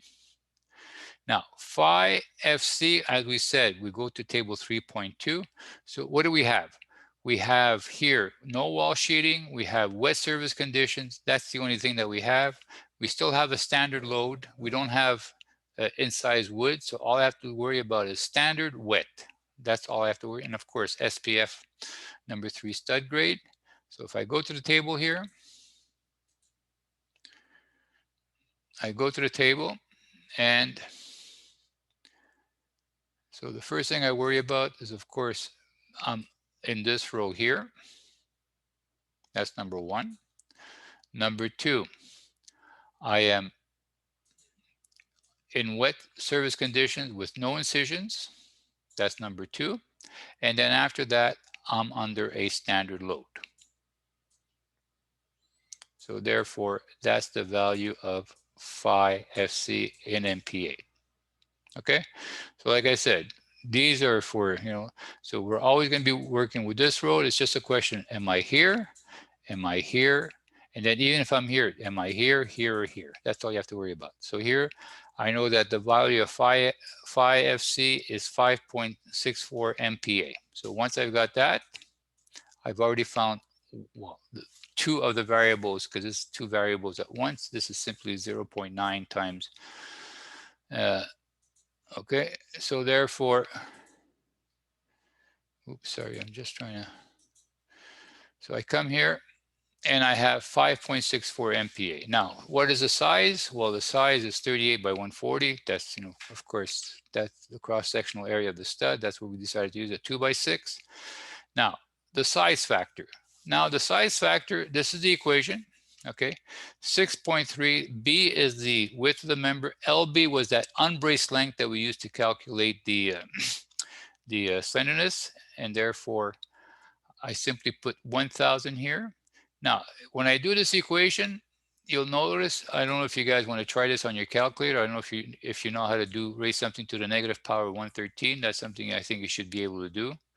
But I would strongly recommend that you try this on your calculator, and if you don't get this value, well, learn how to raise something to a negative power of minus 0.13. Otherwise, you won't be able to solve this problem. Now, in this case here, when you do this equation, I end up getting a value of 1.6, but I cannot go more than 1.3. Therefore, I have to use 1.3 for the size factor. So in this case, I could only increase the resistance in the member by 30%, which is significant, okay? And then sometimes it can be less, but whatever. So here we're using 1.3. And now, here is the, so this is the size factor, this is the slenderness factor. This is not the slenderness ratio, that's the slenderness factor, and that was that ugly equation we saw before, okay? Now remember, okay? Remember here, okay? This here we get from the table, but it's times 10 to the minus 6. This here is this here, which we got here, which we're going to be equal to 1.3. This here, we got it from the other page, which is exactly the same value, but we're going to cube it. And then we're going to do all of this, add 1, and we won't forget to take the inverse of that value. And like I said, when you do this calculation, it has to fall anywhere between 0 and 1. It cannot be greater than 1, and of course, it should not be less than 0. So that's the range for the size, the slenderness factor. Okay, so here we go. So here is now FC over E prime. E is like the multiplicity for compression for wood, and therefore slightly different than for bending, and that's why it's got a different value. It's, anyways, I don't want to get into it. And therefore we go to this table here, and just like we did for FC prime, okay, of course we come down here. This is the row we're going to be looking at. That's number 1. Number 2, okay, number 2, we're under wet service condition. We don't have incision. We have without incision, okay? And therefore, and we are under a standard load. So here is the value of FC over E prime, but don't forget it's times 10 to the minus 6, okay? So therefore you have to take this value here and divide it by 1,000,000. Otherwise your calculation. So here we have 37.8 times 10 to the minus 6. And of course there's no units because this is MPa. Sorry, this is MPa, that's MPa, therefore it's unitless. It's just a ratio. Clear? So here we go. We got FC over E prime, 38 times 10 to the minus 6, very important. This we already have, this we already have. So we have all the values, and therefore it's just a question of making sure we put in all the right values here. That's what we got when we checked which one was it of the two that govern the design, the choice of which equation we're going to use, the PR value. So we end up getting 26.3. We cube it. We multiply this, divide by 1,000,000, add 1, take the inverse, and 5.280. So somewhere between 0 and 1. And I know that this at least is a reasonable range, okay? And like I said, when this thing is close, this thing is close to 50, this is closer to 1.1, 1.5, 0.15. And when this thing is close to 1 or 2, then it's very close to 1. And that's how you can get an idea whether your range is even in the right side of 0 or 1. So that's how you look at this, results of this. And ultimately, you should just do this twice because this is going to have a big bearing on this equation, okay? Now, I've got all my values. I simply have to multiply this by 10 to the minus 3 because this is in newtons. I want to bring it to kilonewtons. So therefore, I take 5.46. I take all the values that this was the size factor. This was the slenderness factor, not the slenderness ratio. And times 10 to the minus 6 newtons per millimeter. Of course, we end up with a value of 19.9, and we're still greater than 16.4. We're okay. So that means that if I would have tried as 2x4, in other words, it probably wouldn't have worked, or it didn't work even under the best conditions. So could you imagine under wet? Now, as far as QR goes, okay, I have to do the same thing. The QR value has to be greater than the QF value. And of course, now I'm under wet. Okay, so QR wet is equal to QR dry times the factors, the what do you call it, the serviceability factor. But you can see that this is the serviceability compression perpendicular to the grain, just like we did in bearing. Okay, so if we go to the So if we go back to this table, if you forgot to get the value, there's our small q, there's our QR value that hasn't been modified yet under wet conditions. Now here, if you remember the same ones that we had for Joyce, okay, this is the service factor compression perpendicular to the grain. And of course, for wet condition, this is 0.67, the same thing that you would use if you were designing for wet joists. So there's the value for K, okay? The standard load is still 1, and of course, we don't have to worry about treatment here. We'll bring that there. So here we go. So all we gotta do is take this value here, multiply it by that factor there, and we end up getting 21.7. We are still greater than 16.4, so we're still okay. In other words, even under wet condition, the wood will not crush under that force, and therefore it should stay where it is within, you know, at least as long as we're going to be around. And I think that's it. Let me just check. Yeah, guys, do assignment number 3, okay? And the other news I need to share with you is we'll have our first test next week, because next week is week number 5, okay? And what I'm going to do next week is very simple. I'm going to, I hope you all saw my memo with regards to the tests. Everything has to be handwritten, okay? And I will not take anything that is typed. You send me something that's typed, I will give you 0. I'll tell you right now. And as far as the test goes, what I'm going to do is I'm going to dedicate the first hour to a small tutorial. In other words, I'm going to go in at 3 o'clock. If you have any, first of all, I'll bring the solution to assignment number 3. I'll do that within the first hour. And then at the same time, I'm going to leave the rest of the hour for any questions. If we don't have any questions, then we're just going to take a break until for about half an hour or whatever. And then after that, you will have 1 hour to do the test. And the 1 hour to do the test, because I did the test myself yesterday, and it took me a whole 22 minutes to do it. Mind you, I don't expect you to work at my speed. And then it took me 20, and then when I checked my answers again, they were fairly accurate. So I think an hour is ample. There will be 3 questions, I believe, and you should be able to do it in an hour. And I'll repeat this next week. If the test comes in after the deadline, because you know that the Mayo will record what time your email came in, you will start losing mark for each minute that it's going to be late. So I do not suggest that you do take more time. Give yourself at least 5 minutes to scan and send me your file, because as soon as it goes over 5:30, because we'll probably start at 4:30 the latest, and then we'll stop at 5:30. And if it comes in after 5:30, if we start at 4:30, you will start losing marks. So is that clear to everybody? Yes, sir. And yes. Question? Oh, no, I was just saying, I understand. Okay, so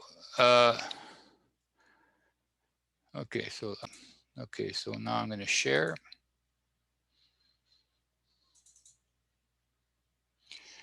And of course, so does everybody see the lab number 4 on the screens? Is everything good, guys? Yes, thank you. Good. Yes, sir. Okay, great. So now, just want to, okay.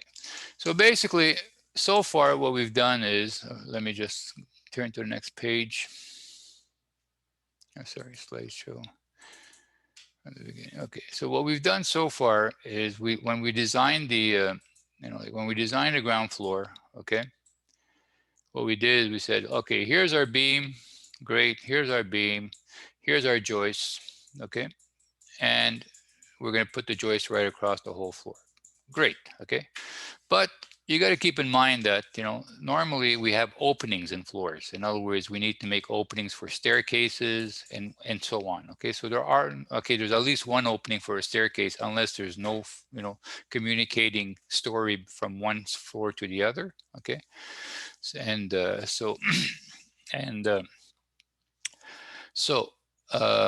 we are going to look at what we need to do in terms of when we need to make openings in our floor space, okay?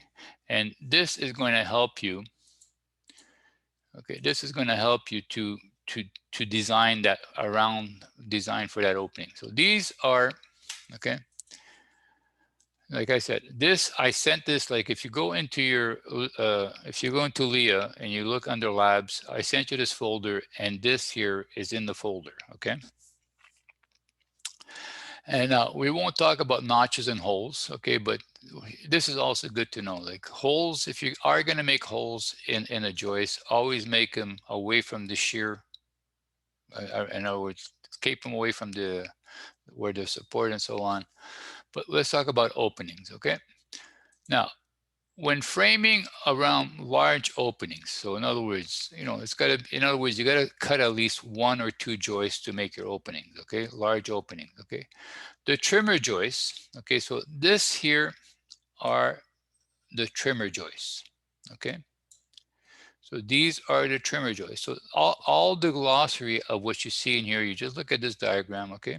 And then of course, these are the header joists. So the trimmer joists are the ones that run parallel, and the header joists are the ones that run perpendicular to how you're spacing your joists, okay? So when framing around large openings, you see figure 3 point there, okay? The trimmer joist must be doubled where the support headers are longer than 2 feet 6 inches. So if I happen to, so in other words, what they're saying is that if I make an opening and I'm only going to be cutting 1 joist, okay? For example, I'm only going to be cutting 1 joist to make my opening. And then these other joists are going to continue here like this, okay? So as long as that opening here does not exceed 2 feet 6 inches, okay, you don't have to double these on the sides. If you do go over to 6 inches, you should be doubling the ones on the side. Okay, that's number 1. As far as a header joist goes, well, that's just, okay. The header joist should be doubled if you exceed 4 feet. So in other words, if I exceed 4 feet, I should be putting 2 of these like a built-up beam. Like in other words, you should be creating a 2-ply. So if I have an opening, let's take opening. So I'm making an opening that's going to be 5 feet in one direction, okay?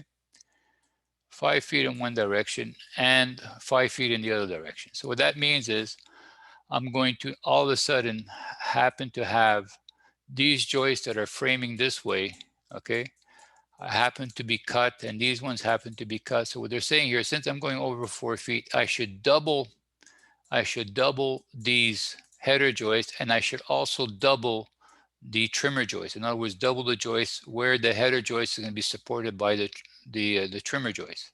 So that's what they're saying. So the size of the opening decides, do I leave it as a single header or a double header? A single trimmer, a double trimmer. And these are what they suggest that you should keep as the size, okay? So that's for openings. And okay, now sizes of header joists longer than 10 feet, 3.2 meters, what you should actually do, for example, if all of a sudden I have a header joist here, okay? And I'm going to be trimming and I'm going to be cutting over.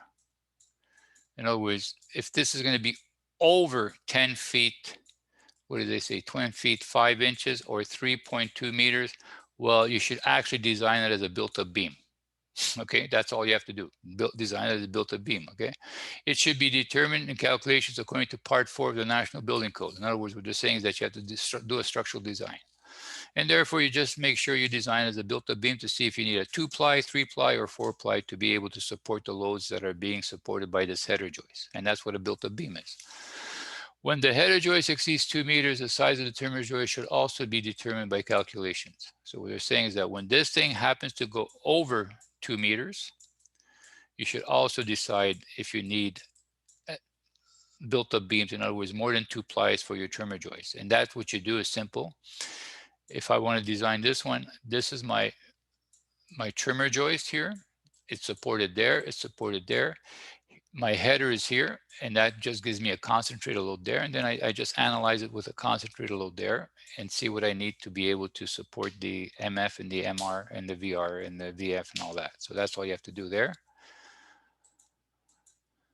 Okay, okay, so there you go. So this gives you an idea of how to frame around openings. Do I need 2 trimmers? Do I need 3 trimmers? Do I need 2 headers? Do I need 3 headers? Can I leave a single? Well, these sizes here gives you an idea of when you should, you understand, double.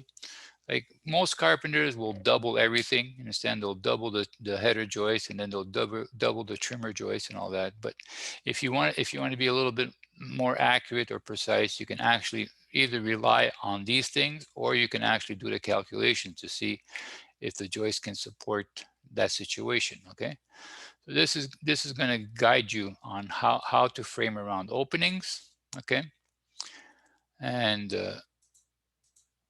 okay, each header should be end. Okay, so each header should be end nailed to the adjacent trimmer. Okay, with 3.5 nails. Okay, so don't worry about this. We are going to be actually doing some nail calculations. So when you guys are going to come to doing this, you'll be able to determine how many nails you're going to need and what size. So don't worry about this. I will teach you how to do this in this course. As far as the nailing goes, we will be doing all of this into the second last lecture, and you'll be able to do this on your own. So don't worry about that. And if I forget to show you how to do this, you guys just remind me, and we'll take an example of we'll take a floor. We'll make a fictitious opening, and then we'll design the whole thing. We'll design to see if we need to double the trimmers, double the headers, and then we can actually calculate how many nails we're going to need to nail the joist to the header, how many nails we need to the header to the trimmer, and so on and so on. We'll do all those calculations. So we'll do an example if you guys remind me to do that. So we will be able to do this with what we learn in this course, okay? Alternative, superior in a simpler way, maybe, okay, so that what they're saying is that if you don't want to calculate nails, just add joist hangers, okay? Just put joist hangers, and that will, of course, reduce the need of doing this calculation with regards to how many nails you need. But like I said, if you can calculate, it's much cheaper to put nails, and if they're strong enough, well, you save yourself the cost of having to buy those those hangers. And that's where the hanger is, if you see it right there.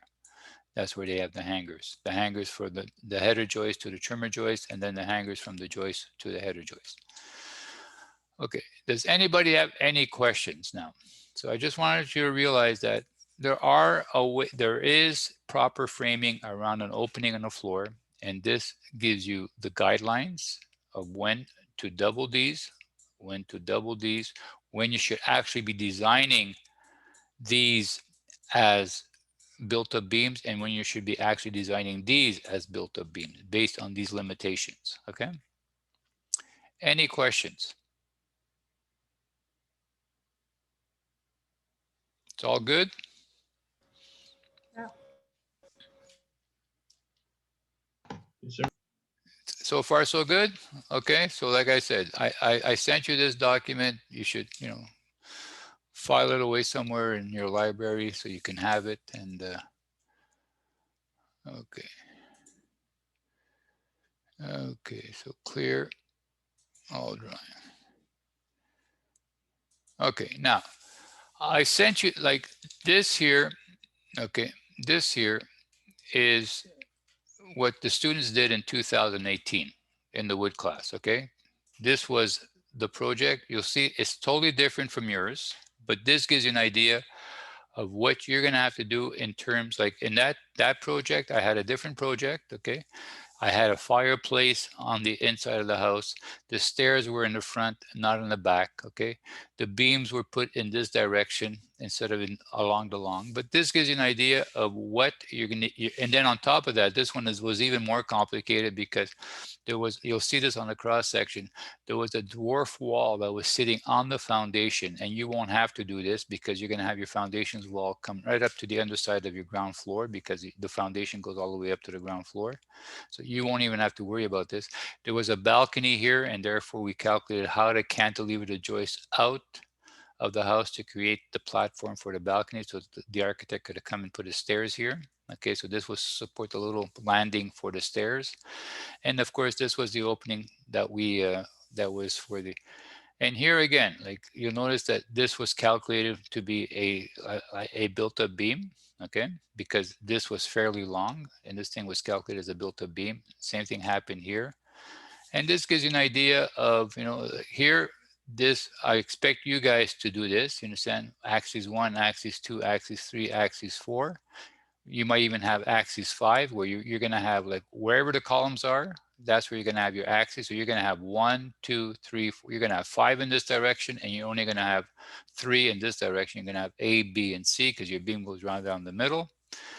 And basically, what I've also provided for you in that folder, okay, is a template that if you want to use AutoCAD, just open the template and start drawing. The template has, I've created all the layers for you in that template.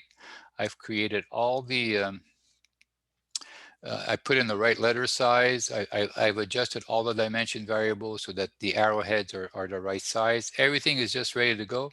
And if you open up that template in the folder, you'll see that it tells you what the text size has to be, and it also tells you what the sheet size is, okay? And I've already adjusted all the limits of this thing so that when you go print on a 11 by 17 sheet of paper, and if you'd be doing this at school and you would use a printer in the lab that can print 11 by 17, you would not have to adjust the scale. You'd actually be able to put in 1/4 inch is equal to a foot. It would fit perfectly on that sheet of paper, and you'd be able to print this thing to scale, okay? So that's also in the folder.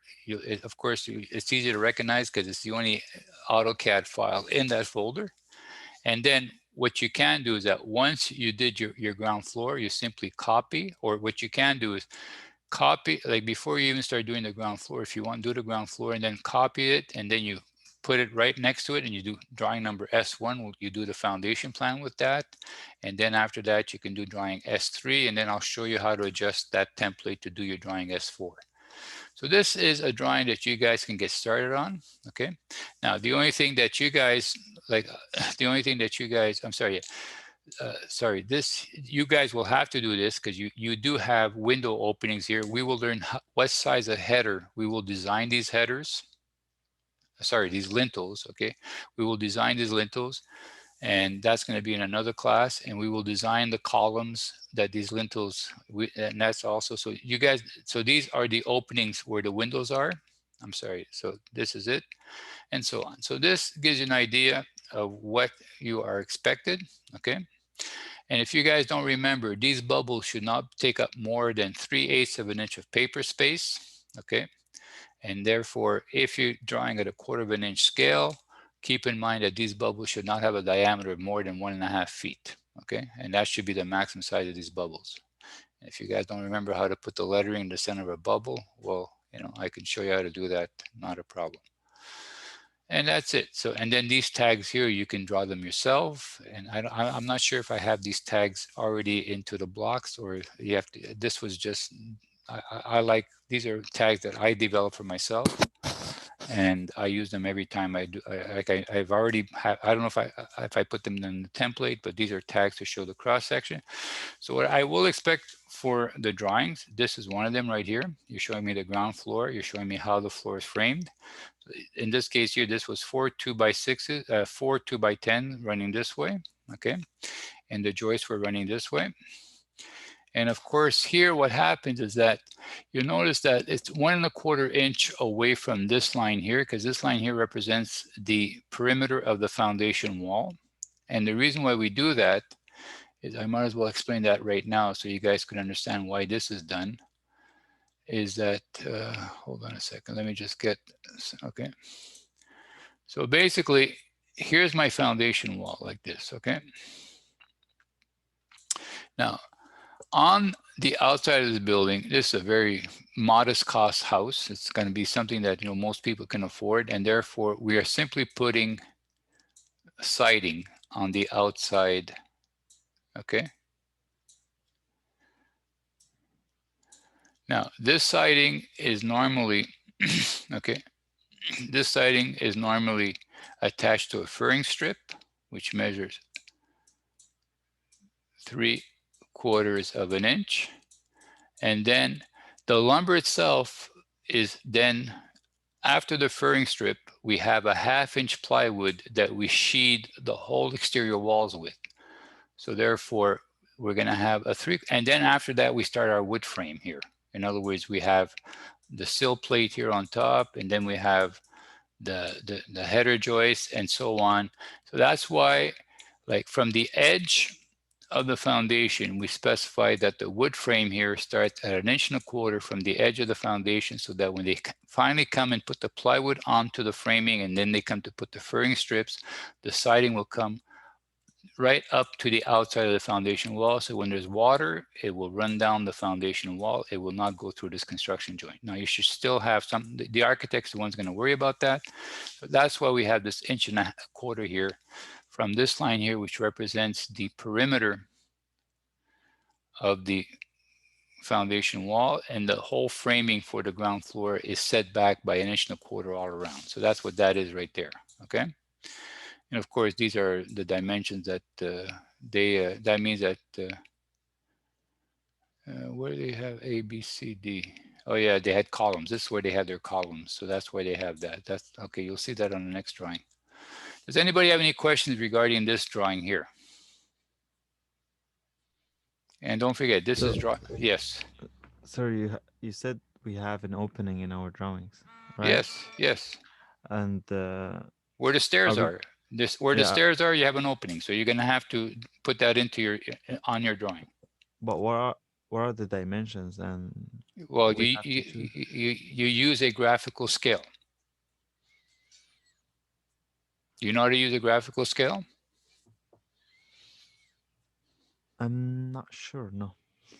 Well, what you do is, like on the drawing, I believe this dimension is the same as the one for our project. Am I correct?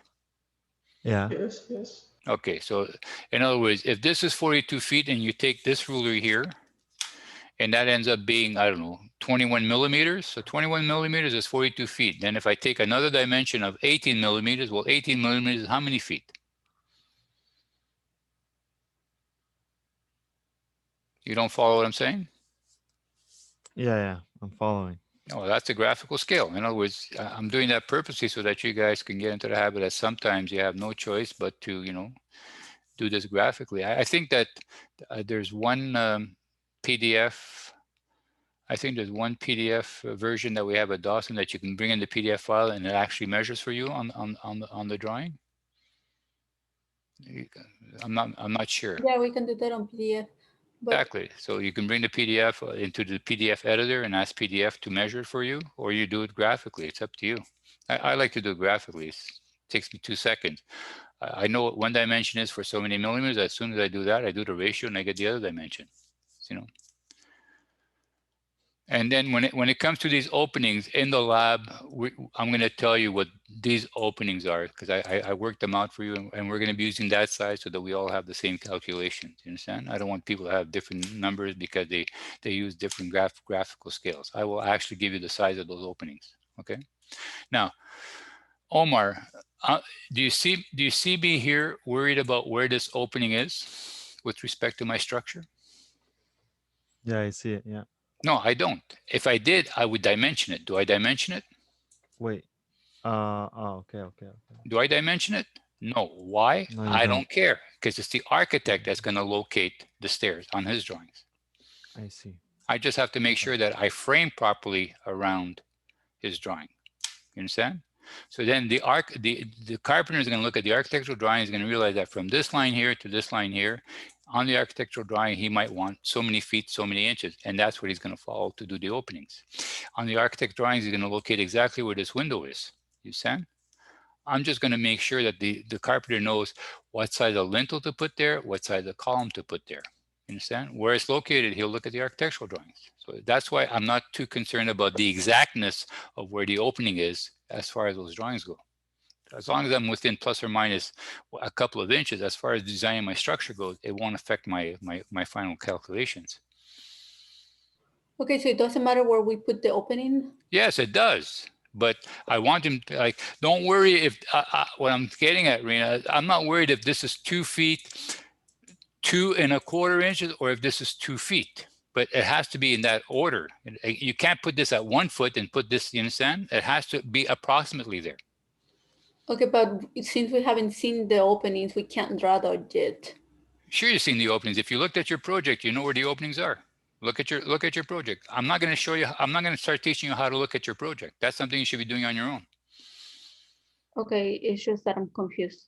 Like, Well, I mean, if you don't have the project open in front of you right now, if you haven't made yourself a hard copy, some people haven't even downloaded the project yet, which I find a little amazing. You understand? So, Rena, I'm only going to do so much. After that, I will expect you guys to realize I need to have my drawing in front of me so I can follow my drawing and I can follow this example and see what he's talking about. I know what I'm talking about because I have this in my head for 40 years. You understand? But I want you guys to realize that you need to have this other information in front of you in order for you to be able to relate to what I'm saying. For example, where are the windows in the other house? I don't know. If I remember, I had a big window here and I have a big window here somewhere. Okay. As a matter of fact, I do have the project. I do have a hard copy of the project for myself. So if I need to I have refer, a copy, like I have it, but I just don't see the opening. you don't see the opening. Scroll down. No, like I said, like Scroll I see down. that the house and then the See thing. here, Rena. See here. See the stairs. Do you see the stairs on the plan view? Is that the ones that on B? What? Don't look at this drawing. This is not the same drawing. This is a totally different layout. No, I'm looking at my project. Okay, so if you look at where you have the arrow in the back. Oh, I see the stairs now. Okay. Ah, you see? Okay. Okay, I see the stairs. Sorry. It's just that like everything was so confusing there. Well, I mean that like the other thing is that you're going to start learning how to read drawings a little bit better because by and do you see where the windows are? Yes, I see the windows. Yeah, I saw everything, but I couldn't like relate the stairs because I got confused with the sofa and the beds and everything. So Yeah, because this is what the architect sends the client. This is what the architect is going to be sending you. You understand? And telling you work out your structure, and you're going to say, okay, you understand? Now you can maybe ask him for his drawings with a bit more dimensions, but this is something that, or better yet, this is something that a client might have bought this type of a drawing off the shelf somewhere, and he comes up to you and says, "Well, I need you to design my structure because I want to be able to build it," and there you're going to have to work with this. So you're going to have to be able to decipher the structure from just these very schematic layouts. You understand? Okay, so now you see where the opening is, right, Rena? Yes, thank you. Okay, you're welcome. So the exact size of the opening, either for the stairs or for the windows, it's for us to design or to decide how much. You have to graphically decide where those stairs are. Okay, you have to, as far as the windows go, the actual locations of the windows, they have to be approximately there. You understand? Okay. You follow what I'm saying? But when we're gonna have the lab on designing the lintels and the columns for the exterior walls, I will give you the size of this to use in your calculations. I will not expect everybody to have different graphical sizes. I will give you a size. Okay. Okay. So that this way. For the stairs again, like for the lintel, it's fine, but for the stairs, it's us to decide. Yeah, in other words, one person might draw them to be, I don't know, like 7 feet wide. The other one's going to probably draw them 7 feet 6 inches wide. It won't make a difference to me. You understand? Like in the drawing, it shows like 2 flights. No, it shows that there's one flight going from the ground floor down to the landing to the back door, and then the other one from the landing down to the basement. Ah, okay. This is from the. Okay, so there are two flights. So, but no, there's only one flight of stairs. It's just it goes down. A flight of stairs goes between stories. Okay, that's a flight of stairs. This has one run going down from the ground floor to the landing to the back door, and then from the landing there's another run that goes down to the basement. To be clear, both runs are in the opening, right? Well, yeah, but except that one run is a little bit longer than the other one. To be clear. Oh, okay, so it won't exactly be a rectangle. No, it won't be an exact rectangle. It's just like you see here. See here, this one had one. I think this was a run from.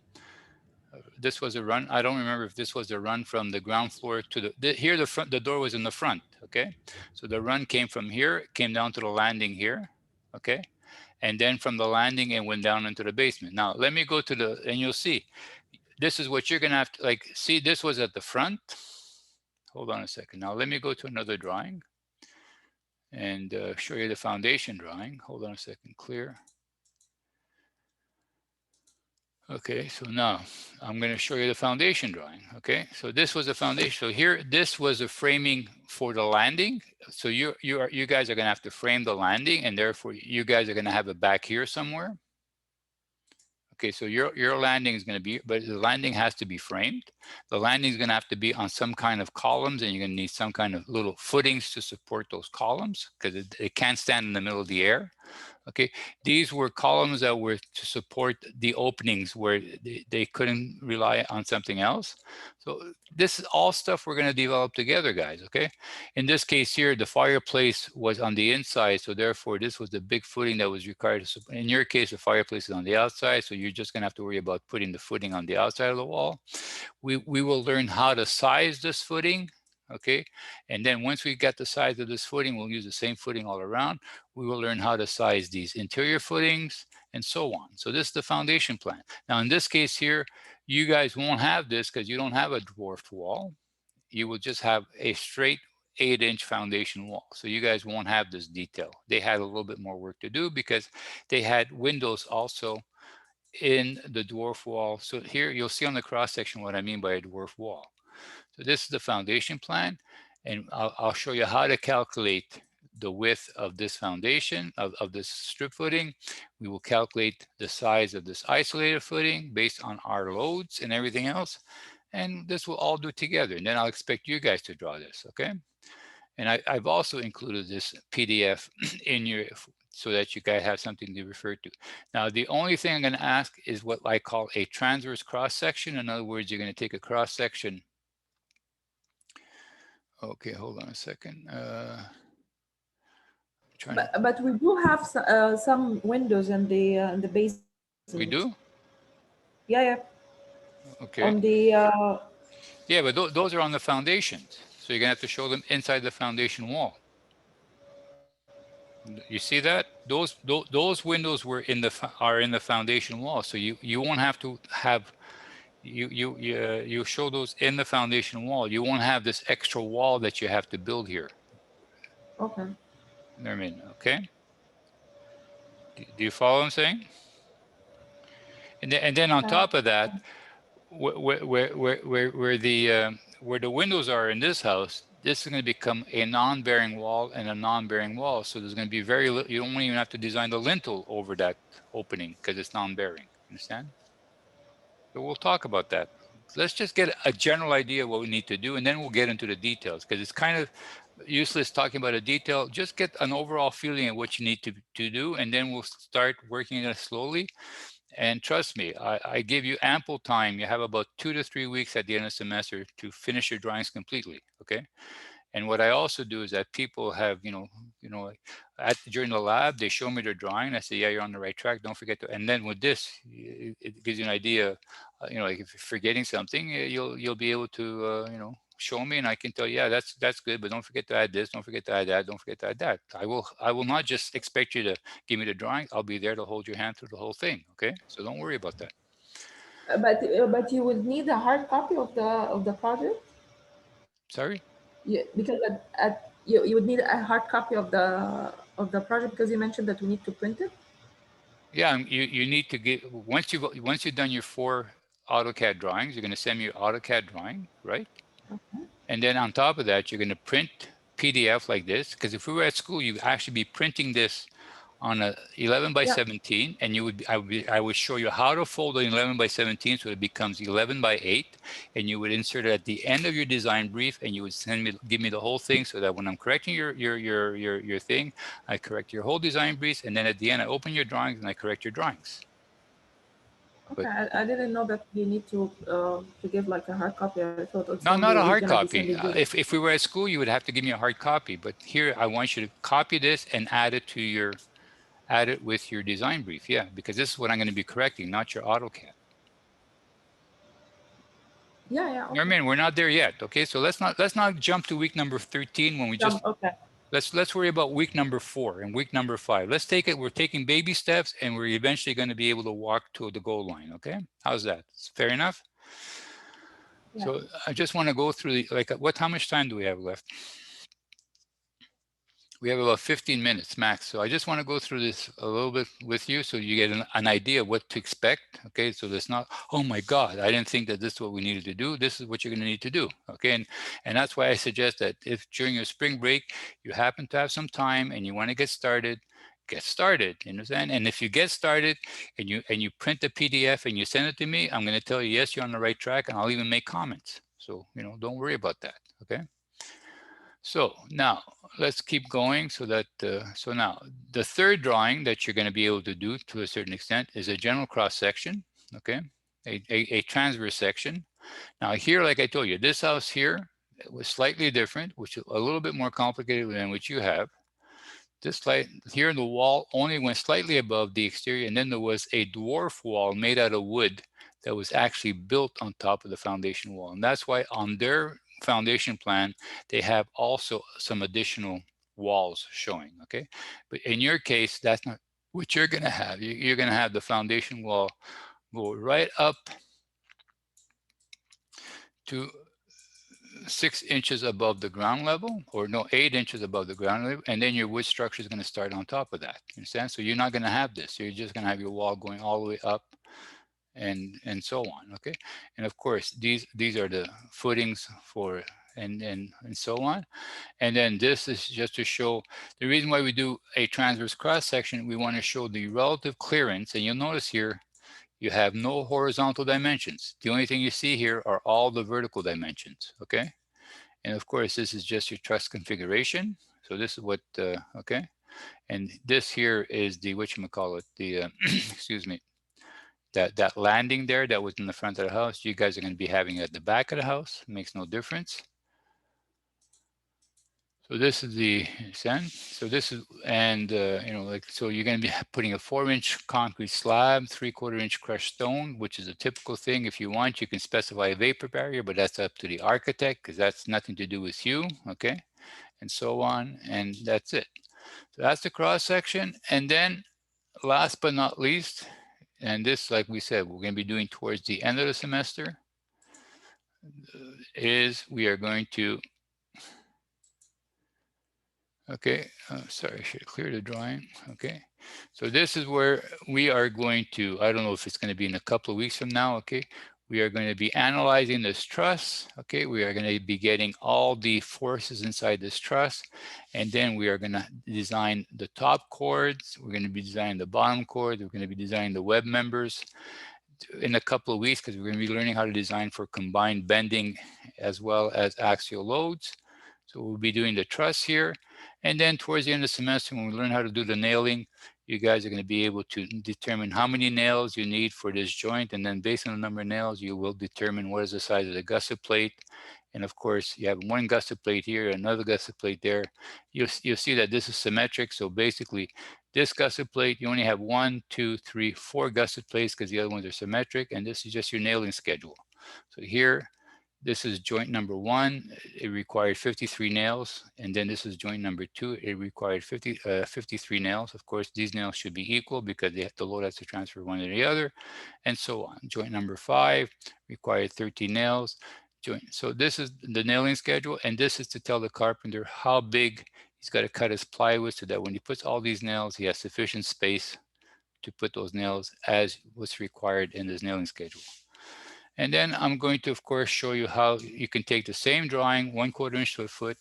I'm going to show you how to do this at a 1/2 inch, and you're simply going to be modifying and I'll show you how to modify the, whatchamacallit, we'll create another scale for 1/2 inch, and I'll show you how to do that. And you can do these, like you draw these at 1/4 inch, and then because you're drawing them at 1/2 inch, you scale them twice as big. You create another dimension style, and you just change one variable, and you'll be able to dimension this right from AutoCAD. I personally love controlling my template from the very beginning and not draw from a one-to-one. I could draw from a 1-to-1 scale and then pray that when I'm ready to go put it on my paper, that it's going to fit at the scale I need it to fit at. Because drawings that are not put to scale on a piece of paper, believe me, they're not worth very much. And you guys learned this from your estimating class. In your estimating class, did you guys read the dimensions, or did you actually use your scale to take the dimensions off for quantity takeoffs? How Use did you the scale. Exactly. And that's why it's important that your paper scale is accurate, because if your paper scale is fit, it's not accurate. And if something goes wrong, the contractor is going to go back and says, my estimator used a scale, your scale is no good, and therefore I'm going to come back to you and ask for extras. And that's why it's very important that you make sure that your template, because the biggest constraint you have is the size of paper and the printable area. And if you control that at the offset with AutoCAD, when you get to that stage of your project, which is the ultimate goal, is to actually print this thing at the scale you want, you don't run into this, oh, it don't fit situation. If you guys don't know how to do that, I'll be more than happy to show you how to do that. It's very, very simple, okay? So when we draw in the AutoCAD, do we do it, like, let's say if the member is 42 long, you just put 42? In the template I gave you, you just take, you want to draw a line that's 42, pick a point, show direction, put 42 feet because it's AutoCAD, poof, 42 feet. And then Okay, to convince yourself that it's 42 feet, do a quick dimension and you'll see it's going to measure up 42 feet for you. I have a question. On the previous drawing from 2018, the joists are sitting on top of the beam. Yes. In our drawing, are we using hangers? No, it's up to you. She decided to have her beam top loaded. Okay. You can, I leave that to you. I don't care whether you want to top load or side load. It's your project. To me, it makes no difference. Okay. As a matter of fact, what did you guys get in terms of beam sizes? 2 by 10, 5 ply. 5 ply. Okay. And did somebody get 2 by 12, 4 ply?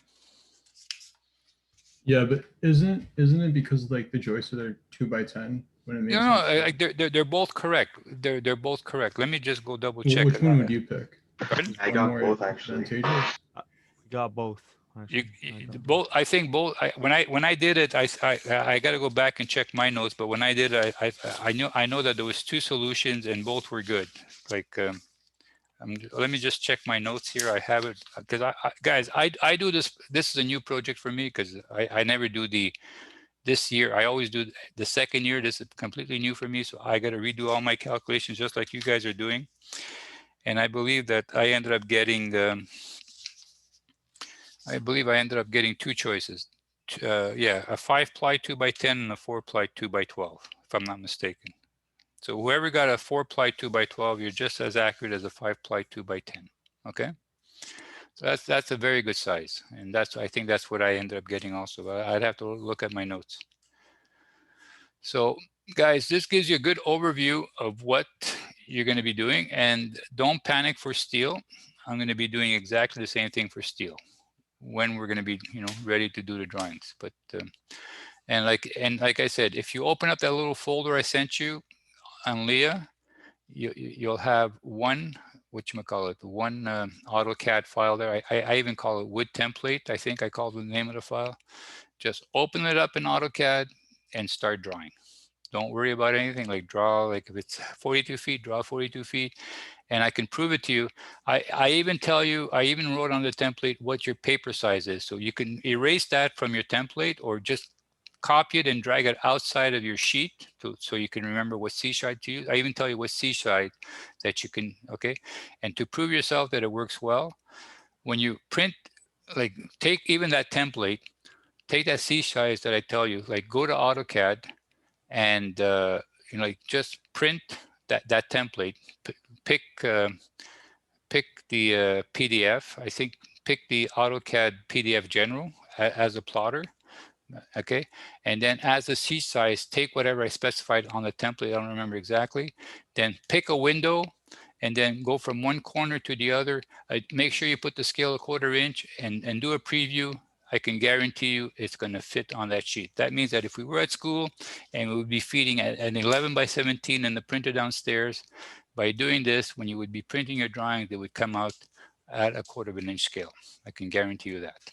And if ever you're at school and you want to have a hard copy of your drawings at the end, and you want to make sure you just go to school, go to the printer in the -2H27 lab, put 11 by 17 sheets, follow the same instructions I gave you for the PDF, except of course, pick the printer in the lab, and I can guarantee you the printer will print those sheets to scale. Okay. So, is it possible? Pardon?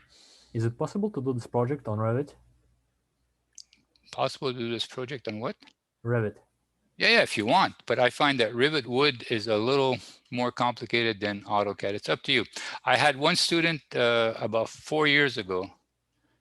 I don't discourage you from doing it on Rivet Wood. Okay, it's up to you. Go ahead.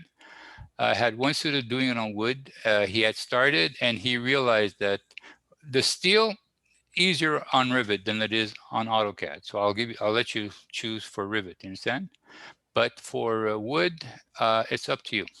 I do not stop you from using Rivet. But he realized halfway down the road that he might have preferred to do it on AutoCAD because Rivet was a little bit more. You understand? Oh. It's up to you. I don't. As long as when you give me your stuff from Rivet, okay. Remember, it's Maxime. You're the one that asked me, right? Yeah. Like when you give me your drawing from Rivet, make sure it looks like this. And that's the hard part of Rivet. This is what it's supposed to look like. And to make this look like that on Rivet, you're going to do a lot of line work. So it's up to you.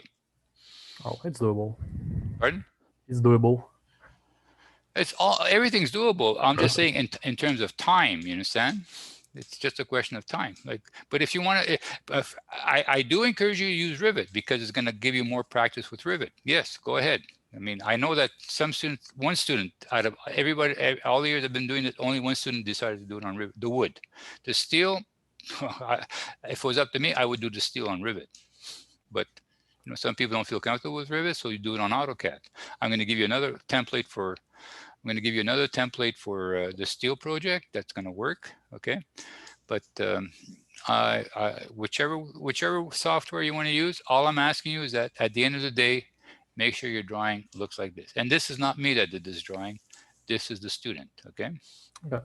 And notice the way that look how, and I'm very fussy when it comes to that, it's fairly well spaced, you understand, and things aren't cluttered, and I mean, things are very you look at this drawing, is it easy to follow? Yes, that means it's a good drawing.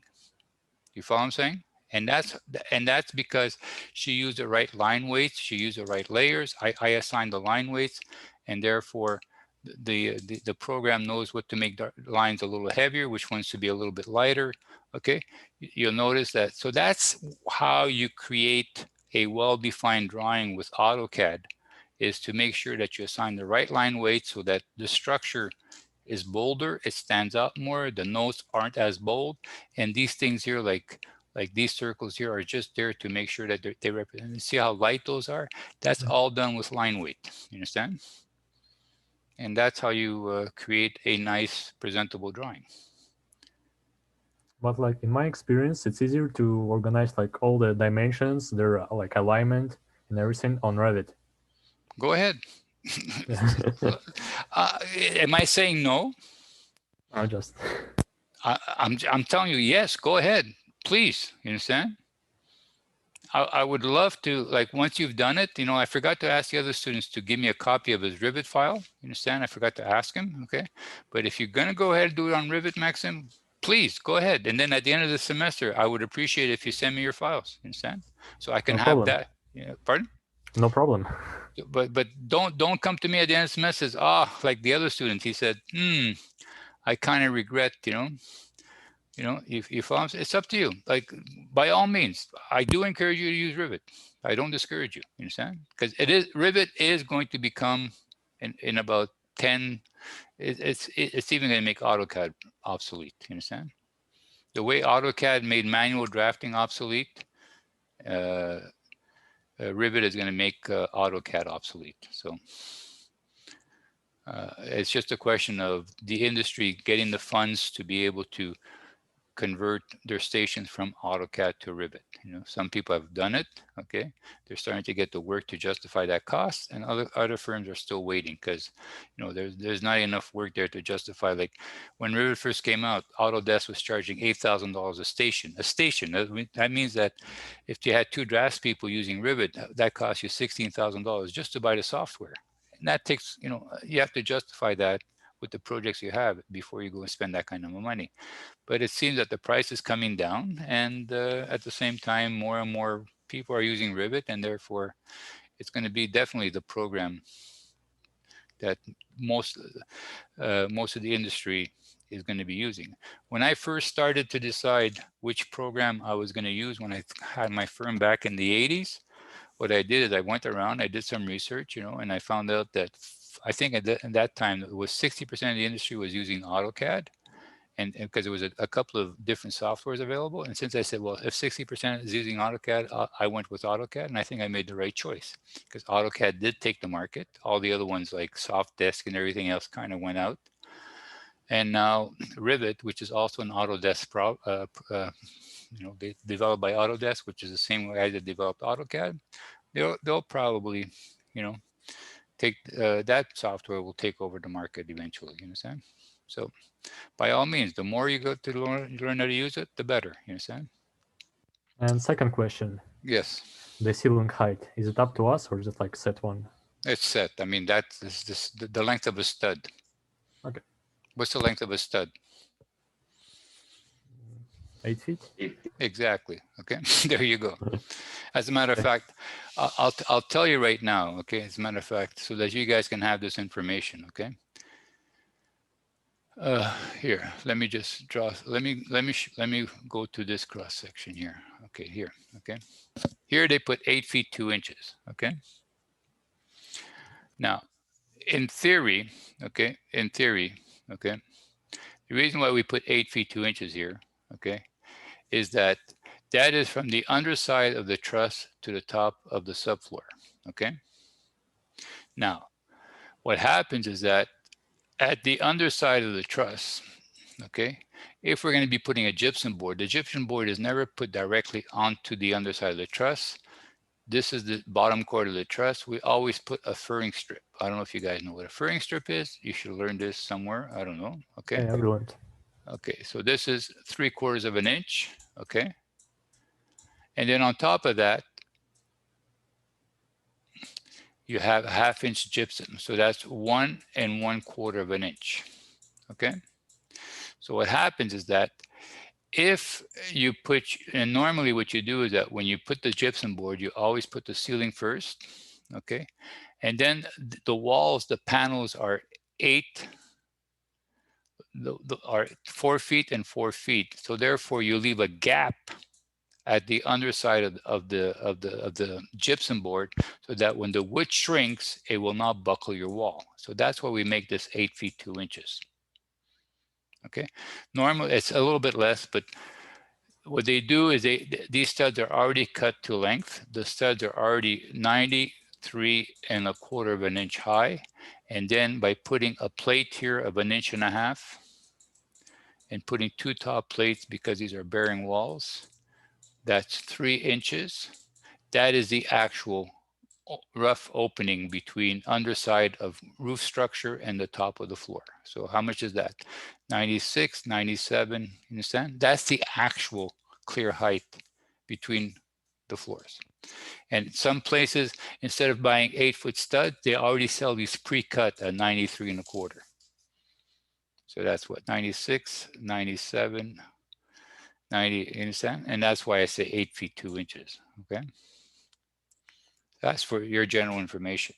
And the reason why we do that, we want to make sure we leave a little bit of a gap here because these plates tend to shrink. Trust me, the biggest shrinkage that you have in wood is caused by these things here, the top and the bottom plates of your bearing walls. To give you an idea how much these shrink, on the average, they shrink about 1/4 of an inch per floor. So if I'm building 3-story buildings, don't be surprised if these things will come down 3/4 of an inch from the time you build them to by the time the moisture gets out of the wood, okay? I'll tell you another story about that, which is very interesting. Anyways, have we exceeded our time, guys? Oh, yes, we have. Okay. So guys, I hope this gives you a good overview of what to do and what to expect. Okay, like I said, you've got these PDF are all been sent to you. The template's been sent to you. If you want to do it on Rivet, you're more than welcome to do it. Okay. I'm not saying that you don't do it. All I'm saying is that if you want to do it on Rivet, give yourself that extra time because it might take you a little bit longer than you might kind of allocate right now. And if you want to do the steel on rivet, by all means. But like I said, at the end of the day, this is what I want to see printed properly. And to go from rivet model to this, it sometimes requires a lot of line work. It's up to you, okay? So, any questions before? Yeah, sir. Yeah, yes. For the design brief, do we have to include the studs? Because I don't see any step for the studs. Which studs? For the design brief outline, like for the project. Are we gonna design the studs? But which studs are you talking about? Because there's studs for bearing walls and there's studs for exterior walls. Like for, oh, we just discussed studs for today, right? But like after the beam design is the columns. We're not gonna design any studs for. Well, the reason why we don't design the studs right now is because the only studs we're going to be designing are these ones here. Okay. Okay. And the reason why we don't design those yet is because what we designed today would be, for example, if I want to put a bearing wall in the basement here, I can design this bearing wall, whether I have sheeting or not. You follow what I'm saying? Yeah. And the reason why we can't use that here is because we have wind that's going to be acting a wall in addition to our gravity load. So therefore, we're going to have bending and axial, and therefore we'll have what we call both of them to contend with. And that becomes, that's going to come in well, if you have the handbook, that comes under chapter 5. Understand? And we're not there yet. But we will be designing exterior walls, yes. Are we doing the built-up columns next class? Yeah, next class we'll be doing built-up columns. That's exactly what we're going to be covering, okay? Okay. And then after that, I'll expect you guys to do the design of your built-up columns. Okay, I think next class, what I'm going to be, next lab, what I'm going to be doing is I'm going to be sizing these footings for you and show you how you do that, okay? I'm not sure. Anyway, I got the labs all worked out. We'll take it week by week, guys, okay? What I want is I want you guys to have a better understanding, you know, of what's involved when you're designing something, whether it's in concrete, wood, or steel. And you know, if one day you want to put together your little country house, you should, in theory, have the tools to be able to do it. You understand? And that's what I want to basically teach you guys how to do. And the rest, let's have fun. How's that? I know it's work for you guys, but it's good work. You get to practice your drawing a little bit more. You get to, you know, design a few things, and I find that by putting a project, you can relate all these calculations more to a realistic situation. You see? So, sir, for the lab this week, you just want us to analyze the pictures you sent us, because those aren't the actual pictures for ours. I don't want, for the lab this week. I just wanted to give you an overview of what you were doing in terms of drawings. Okay.